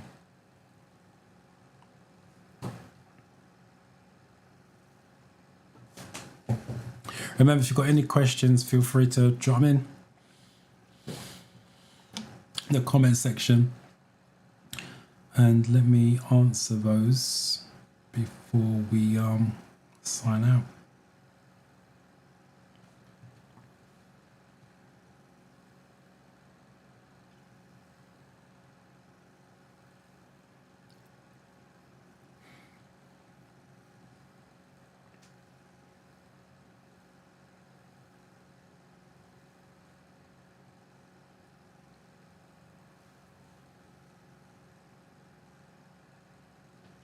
Many prime, you've gone for a B.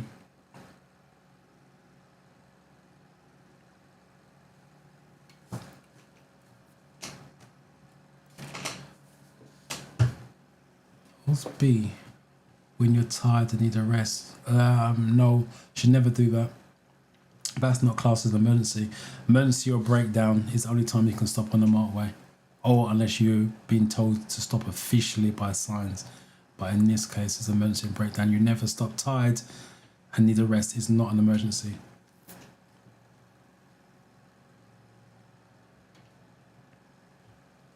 You're driving with your front fog lights switched on. What should you do if the fog has cleared?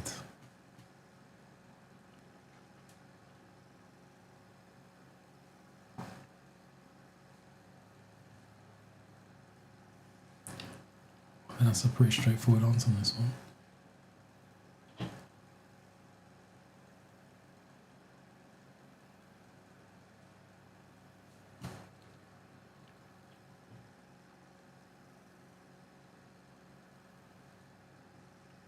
How many of you actually got test dates booked, very test dates booked? Or are you guys just still studying and waiting till you're ready?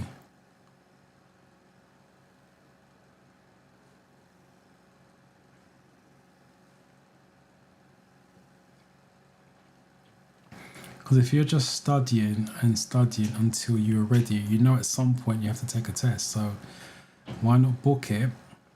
Be realistic about the date and work towards it. That's motivation, inspiration. And if you feel as it gets closer that you're not going to be ready, push it back. Because when you have got nothing to work towards, you just think, I can miss a day here, miss a day there, studying wise. And before you know it, 1 month's passed. Same thing. 2 months have passed. And then before you know it, half the year's gone. So try to be realistic and work towards it. Got a test coming next week. Okay. Leave it again. If you've got any questions, let me answer it. But come back next week. Let us know how you got on. Sanjay's got tomorrow.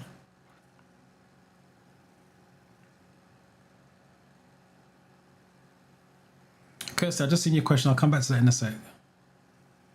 15th of July. Which is next week, Tuesday, I believe, or Wednesday, 9th of July.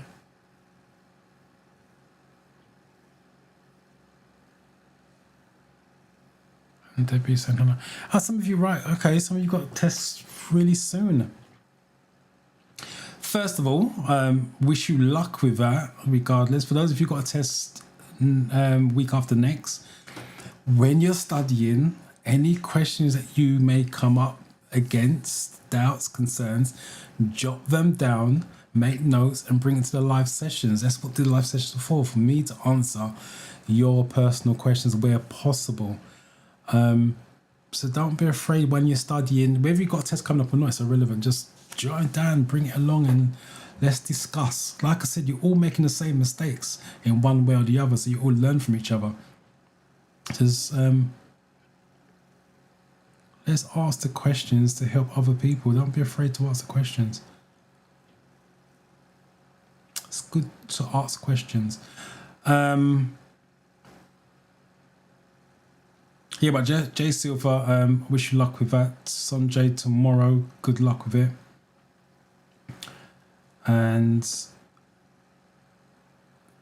you got another Sunday yet, so come back next week with your questions. 9th is this week.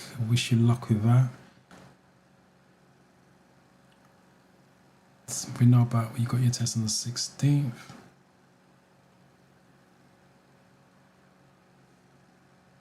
Since March, April, May, June, July. Oh, but you got your test booked anyway next week, haven't you? Tomorrow, so that's all right. I'm very nervous, but I'm thinking positive. You're always going to be nervous. Nervous is a good thing. I keep saying that every time someone says that. Nerves is a good thing. It's not a bad thing. You cannot change that. Someone says to me they are not nervous. It makes me nervous, because I wonder why. Why doesn't it mean that much that you are not nervous? You just don't let the nerves control you. That's what you mustn't do. Once the nerves control you, then it's almost game over. Just stay in control. When you go in there tomorrow, if you feel panic, nervy, whatever, do not attempt to answer questions in that state. Your body's telling you, I'm not comfortable. I'm just going to pick an answer so I don't feel like this. Take a step back. What I mean by that, just sit back in your seat. You got 57 minutes. Just sit back in your seat. Take deep breaths in between questions so the brain gets oxygen. It needs oxygen to think clearly. And just chill. As I said, 57 minutes is more than enough time to break things down. But don't let the nerves control you. But don't fight it either. Because once you do that, you're fighting against your own body, which the outcome is not going to be pleasant.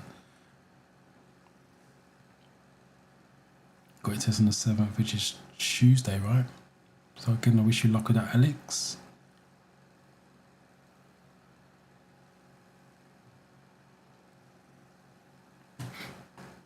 All right, sorry, let me do these fog light questions. What was that, 17? Done 17, all A's. Yeah, switch them off. The fog lights are really bright. They're bright enough to dazzle. Dazzles is temporary blindness, just in case you didn't know what dazzle meant. So when the fog is lifted and cleared, turn them off. Right, what does a lot of road signs today? What does this sign mean? So let me go back to Kirsty. With the previous question regarding passing places, could you explain more? Right, on your driving test, the examiner will take you down a narrow road. A narrow road is where there's room literally just for one car up or down. That's what he's hoping for as well. There's another car coming towards you, which means one of you has to move to the left, to their left, or stop opposite a passing place. So if the obstacle's on your side of the road, so let's say all the cars are parked up on your side, the car coming down has priority. So if there's a passing place on the left, you just move to the left to make the road as wide as possible. That's what it's for.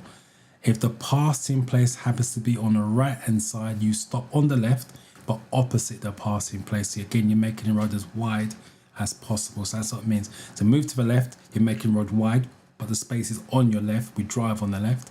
If the passing place is on the right, you stop opposite the passing place, still on the left, but you stop opposite it, so you're making the road as wide as possible. And on your driving test, that will come under a meeting situation judgment. And I'll show you on the test sheet when we finish the mock test. And like I said, that's how the theory test works with the driving works with the theory. So I hope that makes sense. 18.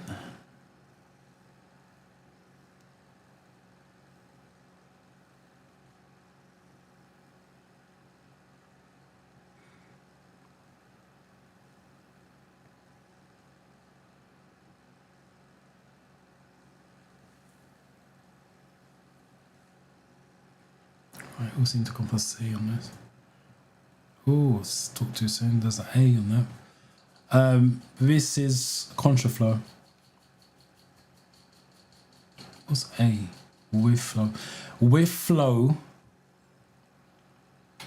would be no arrow under the bus. So there'd be no arrow under the bus. But the bus would now be back on the left.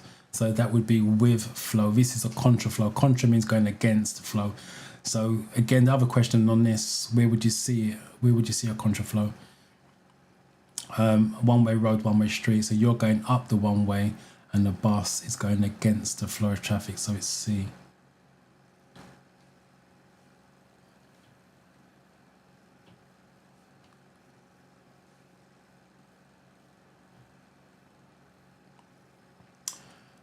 You're on a motorway. What does it mean if a red cross is showing above the hard shoulder and mandatory speed limit above all other lanes?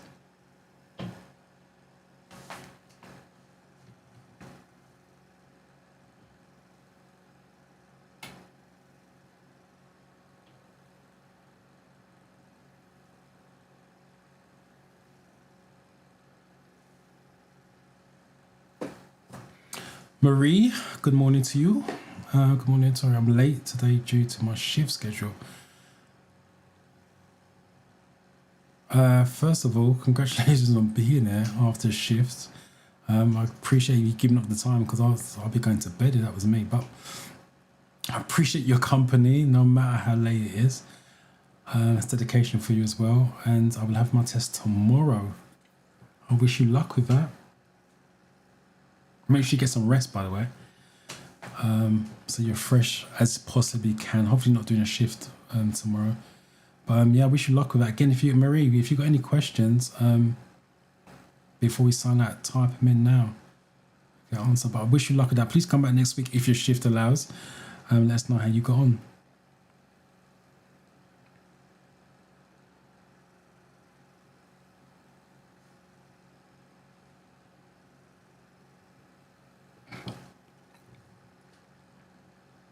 Yeah, but not many people know what contra means. That's what I say. Contra means going against the flow of traffic. So if it's got an arrow, it's contra flow. No arrow, it's with flow.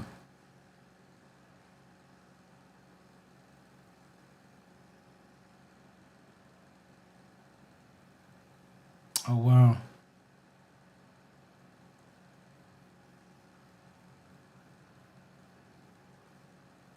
So I'm at 58. And then to drive. I've taught, over the years, I taught a lot of people, because life changes and it makes them want to get a license. Like where I've had wives, but the husband done all the driving, but the husband's taken ill, can't drive anymore, so they have to learn to drive and everything else. And it's like a shock because obviously later on in life, things are a little bit more fearful because you've got a family. When you're young, that's the time to learn because technically you've got no responsibilities, no fear. But when you're older, you know the families depend on you. Yeah, there's a lot more to it than that. So I wish you the best luck with that. And wish your mother well for me, to be fair. That's a big step, Sonia. Good luck to it.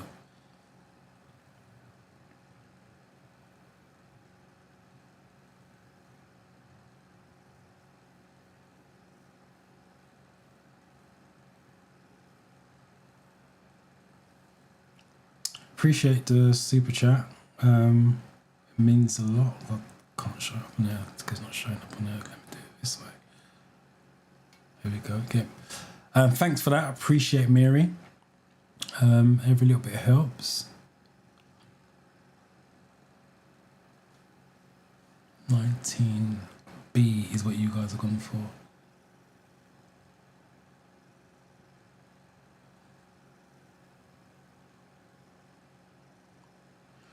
Right, what's this one? 20, last one. Which light should you use when you're driving in a tunnel?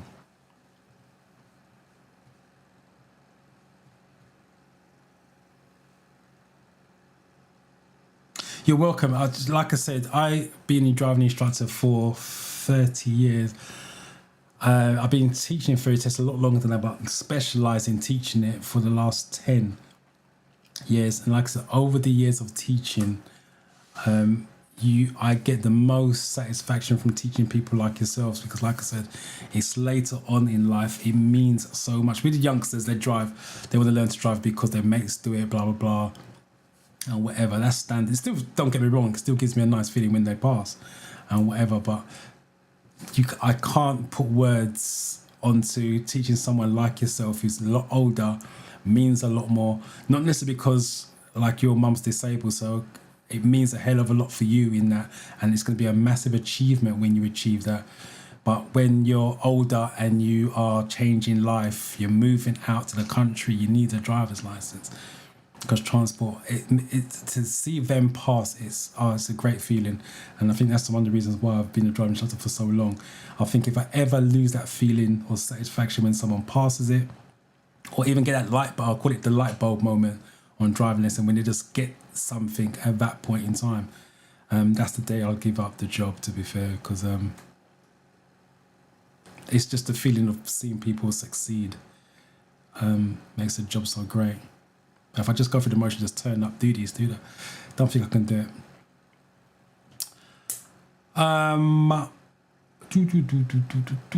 Right.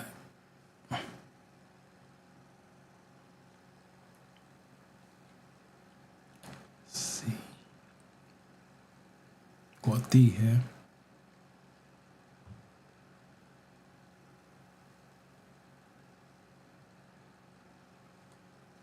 C. D, front spotlights. Why front spotlights? It's C. A little tip. If it's a bog standard light question, which this is always going to be dip lights. I'll also add, again, understanding. Don't memorize, because I've had students go into the real test, had this question, but there was no dipped. And they're looking for the dipped part and then gone for a different answer. Dipped headlights and headlights are the same thing. I repeat, dipped headlights and headlights are the same thing. If it's a bog standard light question, the answer will always be dipped headlights, always. If they want a different set of lights, it's in the question. To be honest, you're driving in fog, which light should you put on? Fog lights. You're parked on the road at 30 miles an hour or more, which light should you use? Parking lights, because you're parked. So I repeat, bog standard light question, always dipped headlights or headlights as your option. There's lots of road signs. Where are you? Road signs. 6 road sign questions out of 20 question mock test. Someone did mention road signs at the beginning. I did say they're not going to throw up that many on the real test, because you're going to use road signs when you're driving in real life. So they don't need to emphasize that so much on your theory, because it has to come into play at some point on your driving lessons with that. But that's how it's broken up. 1, 2, 3, 4, 5, 6, 7, 8, 9. I think it's 9 categories there out of a 20 question mock test. And this is why I suggest you do categories, because you don't know how your 50 questions is going to be made up. You've got to remember your 50 questions may be different from the person sitting next to you. Not maybe, it's going to be different, because there's no two same test itself. So that's why I suggest doing categories first and then moving on to a mock test with that. Yeah, you'd be surprised how many people don't realise that. It's just a change of the words. It's just literally headlights and dip lights. Sounds different, but it's the same. All right. Let's make sure I've done the comments right. Okay. Right, let me just quickly show you the driving test report sheet so you guys fully understand.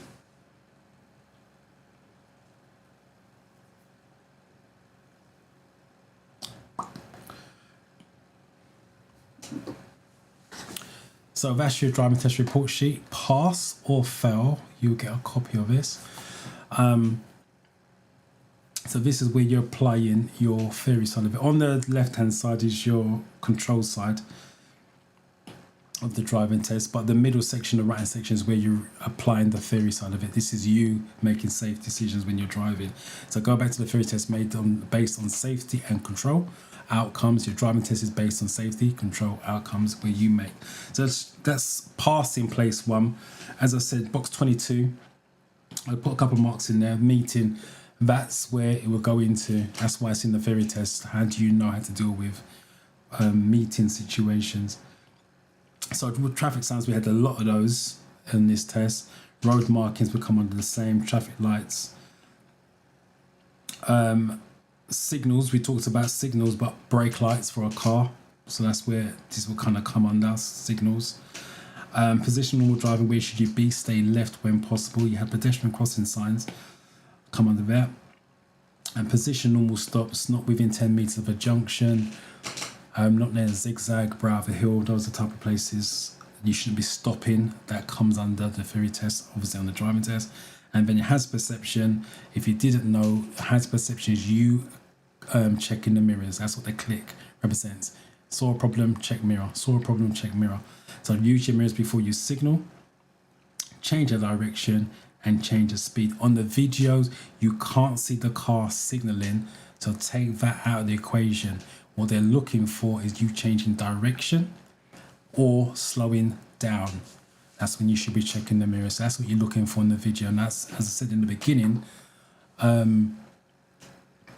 once you understand that's what the problems are you're looking for, slowing down, change direction, it's the same for any video. Yes, different problem, different hazard, but both of them, whatever it is, it's still going to call you to slow down or change direction. So now let me do a hazard perception. Let me just make sure there's no other comments. Okay, right, so hazard perception.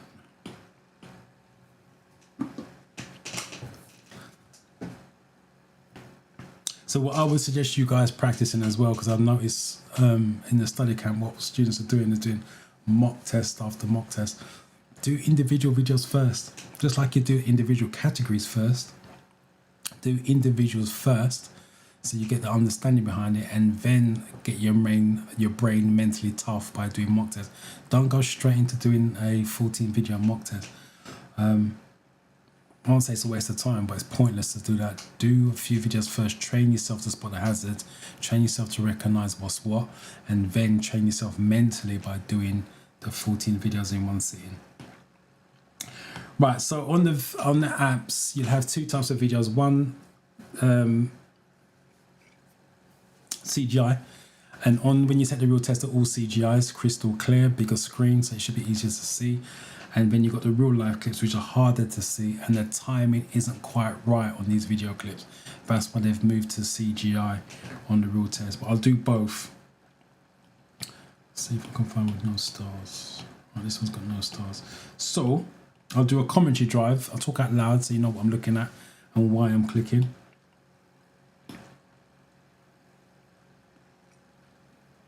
So I'm looking well ahead where possible.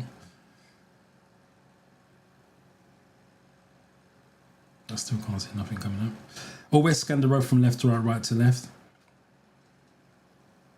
Oh, that's late. By me. Car doors opened. Pedestrian on the pavement. Look into the bend, because you always go slowly into the bend, accelerate out for driving lessons. No one at the bus stop. Cars coming out.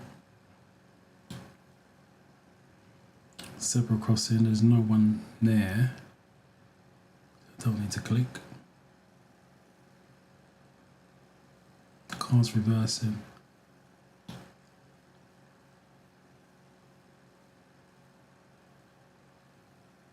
I think this is a low score bank, because I was talking before I started to look. 2 out of 5, yeah, I knew it. So I was talking and I skipped it. Oh, it's right at the end as well. So it wasn't even that, it's a car reversing. Let's take a look. Could I really see that first? Right, it said I could have clicked from now. I didn't even see it. I ain't gonna lie. I didn't see it. Over the hedge. So there's my improvement. So could I look over the hedge and see something moving? Listen, I could have. And that's how you learn. Like I said, learn from mistakes. So I'm going to see that one more time to see.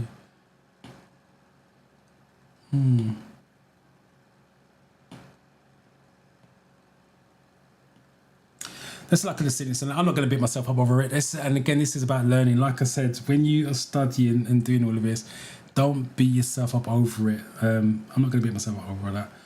Didn't see it. Simple as that. So like I said, it happens to the best of us. So let me just make sure there's no comments on that. But that's the real life clip. Now let's go to the CGI, where it's a lot clearer for me to see stuff. Don't know why I came out of that CGI. I think it's all being used up now. There's only a handful of CGIs. That's the downside with all of this. Let's do this one. Right, you've got smoke to the left. Always look for clues. The lights are green. I'm not going to click, it's green. Got fire to my left now because of the flames. Got a fire region coming, so the fire region is going to go to my left at some point. Got the fire's to my left, going to click again.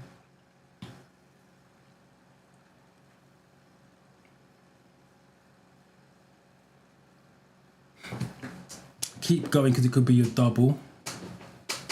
Again, still scan the road from left to right. These guys at the bus stop behaving themselves.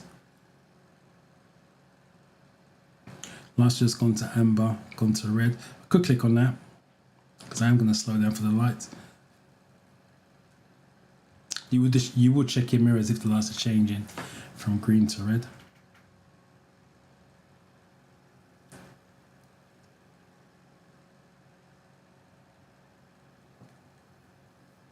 And 5 out of 5. Again, always review. See if I could have got bang on the 5, or did I get it late on the 5? So it's really right on the 5. That's points put on, and that's why you go for 2 clicks as well. That's my first one, 5. The second one landed in the what? That's like a 3. That's in the 3, and I always give it the highest mark possible. Now the reason why I'm not going to beat myself up over the first one, because my aim is to average 3 across the board. So just based on those 2 clips alone, it's 7 out of 10. If I'm averaging 3 across the board, it would be 6 out of 10. So I'm already above the average. And that's the reason why you don't want to beat yourself up on the individual clips. It's the overall package.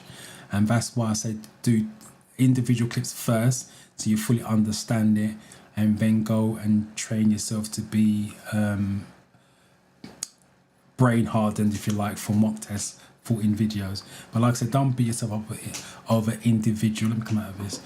Don't beat yourself up over individual hazards if your scores are low, because remember, you're practicing, you're looking to improve.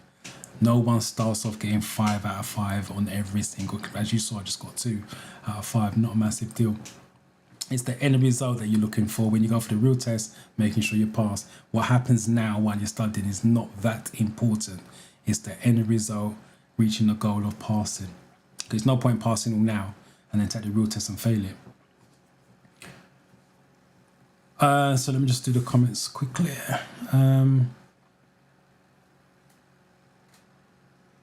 Yeah, they said it could have been seen, maybe, if I looked beyond the bush. But as I said, I'm not going to beat myself up over it. I found the first clip very complicated and did not see any hazards.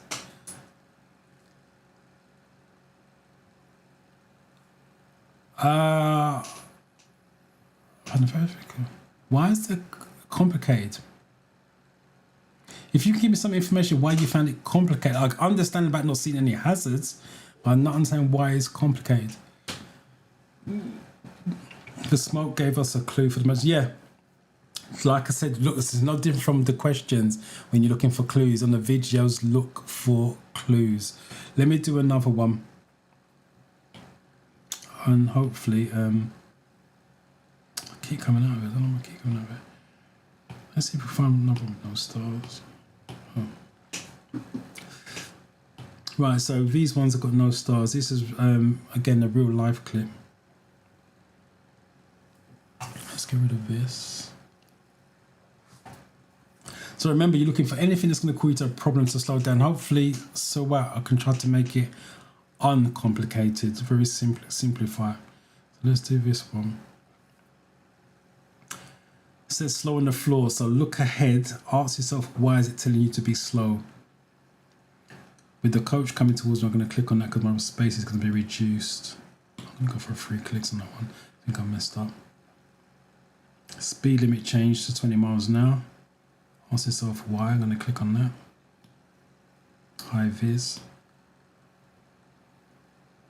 So at this precise moment, I've gone for 3 clicks. Why have I gone for 3 clicks for the 2 hazards? Because I thought I messed up. It's about getting a score, not just seeing a problem, because you can see the problem get a 0. I'm trying to make sure I get a score. If I have to go for 3 clicks for that to happen, so be it.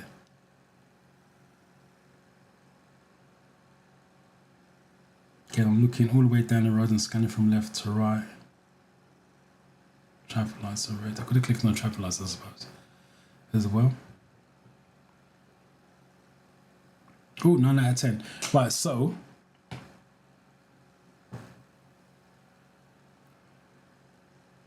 think I clicked because the coach was coming towards me. The reason why I've clicked on that because this coach is reducing my space.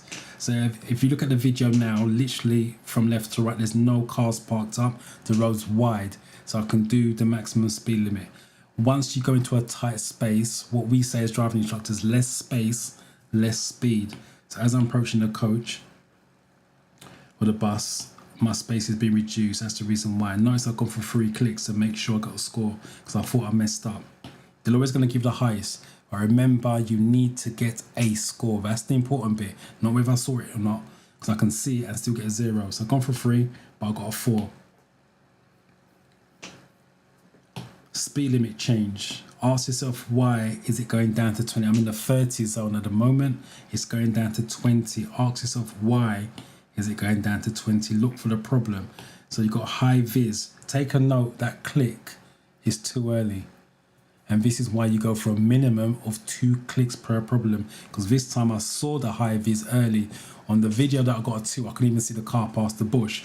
As soon as you see the problem, click, count 1, 2, and go again.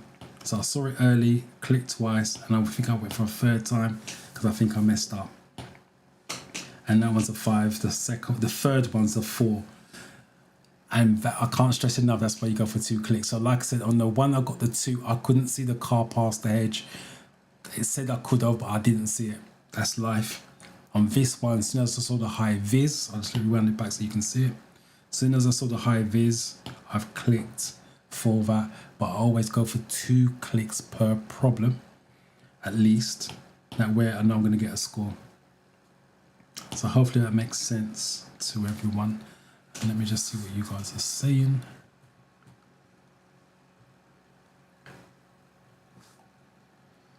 Aidan, thank you for coming to the live and let me know.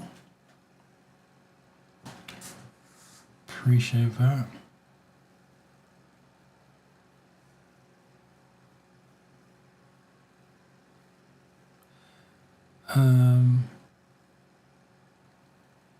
Yeah, there's 2 things with that. 100% correct what you're saying, but there's 2 things with that. And this is why, again, I suggest you take driving lessons where possible. I'm a driving instructor, so as a driving instructor, we have to look that far ahead to pass the information on to the student. Because when I'm driving, when the student's driving, I look far ahead. I can say to them, right, the lights are. Let me give you an example about driving lessons. When you first get into a car, never driven before, well, let's say when you first get onto the main roads, let's do it that way. You have got lack of driving experience, you get onto the main road, the driving instructor does a full talk through. So what they would turn around, something similar to, right, you're looking well ahead, the lights are green, check your mirrors, just in case, ease off the gas and go through. Or the lights are red, check your mirrors, come off the gas, use the brake slightly, brake, slow down, clutch go down before you stop, roll to where you want to stop. It's a full talk through, but we have to see the information nice and early to be able to talk the student through. That's how it works. When you're taking driving lessons now as a student, you start to look far ahead, so you see problems. You just transfer that skill into the videos. And that's why it's an advantage to learn to drive while you're doing the theory. So that's how far you need to look. And that's what the videos are trying to encourage you as well, to look 5 seconds ahead. And the video has got to start from somewhere, so it's 5 seconds. On real life, if it's 7 seconds, 8 seconds, because the road's long and clear, that's how far you should be looking. What most of you do when you're driving on your lessons, you just watch the car in front. And that's the big mistake. Because if you just watch the car in front, you don't know they're going to be slowing down because you can't see the problem coming. Their brake lights come on, you brake. You need to know they're slowing down before they slow down. So you can see the zebra crossing ahead, you can see the red lights ahead, you can see the car about to pull out. So you're looking at least 3 to 4 car lengths ahead of the car in front, and that's how it works. So that's why when you watch smart videos, I always say to you, look as far ahead as you can see on the videos and scan from left to right. So I hope that makes sense. Okay,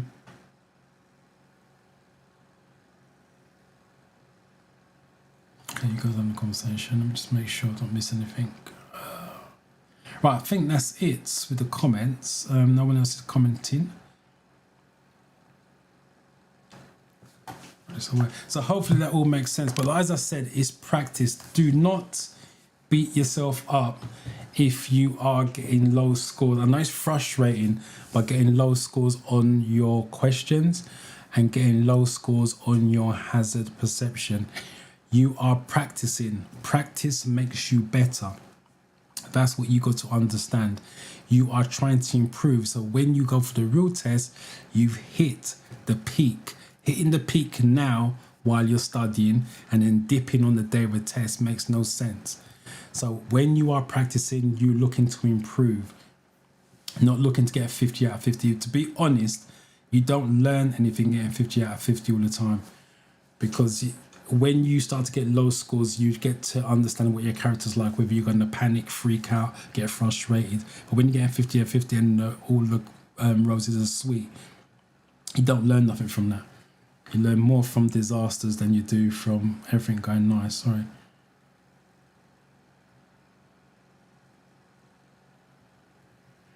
How many hours do you normally suggest for a driving class overall? I know everyone's different in learning, but most of the students in here as well. You're right, I can't answer because it comes down to so many different factors. In general, you're looking about 60 hours minimum. I would say around no driving experience. You're looking at 60 hours. But like I said, if you are going to do intensive courses, I used to do intensive courses, you can reduce that down because you're doing it every day on the intensive side of things. If you're doing it 1 hour a week, it's going to take you a lot longer than 60 hours. If you're doing 2 hours a week, you can reduce that. So it depends how it's structured. It also depends on you, whether you've got an anxiety about other road users. There's so much factors, but on average, you're looking about 60 hours you want to budget for. But then again, it depends how you structure it. If you're going to skip lessons as well, add more hours on top of that. So it's different. And then again, whether you're doing manual or automatic, that comes into play, because automatic is no left leg to be used. So yeah, I just say aim for 60 hours and then go from there.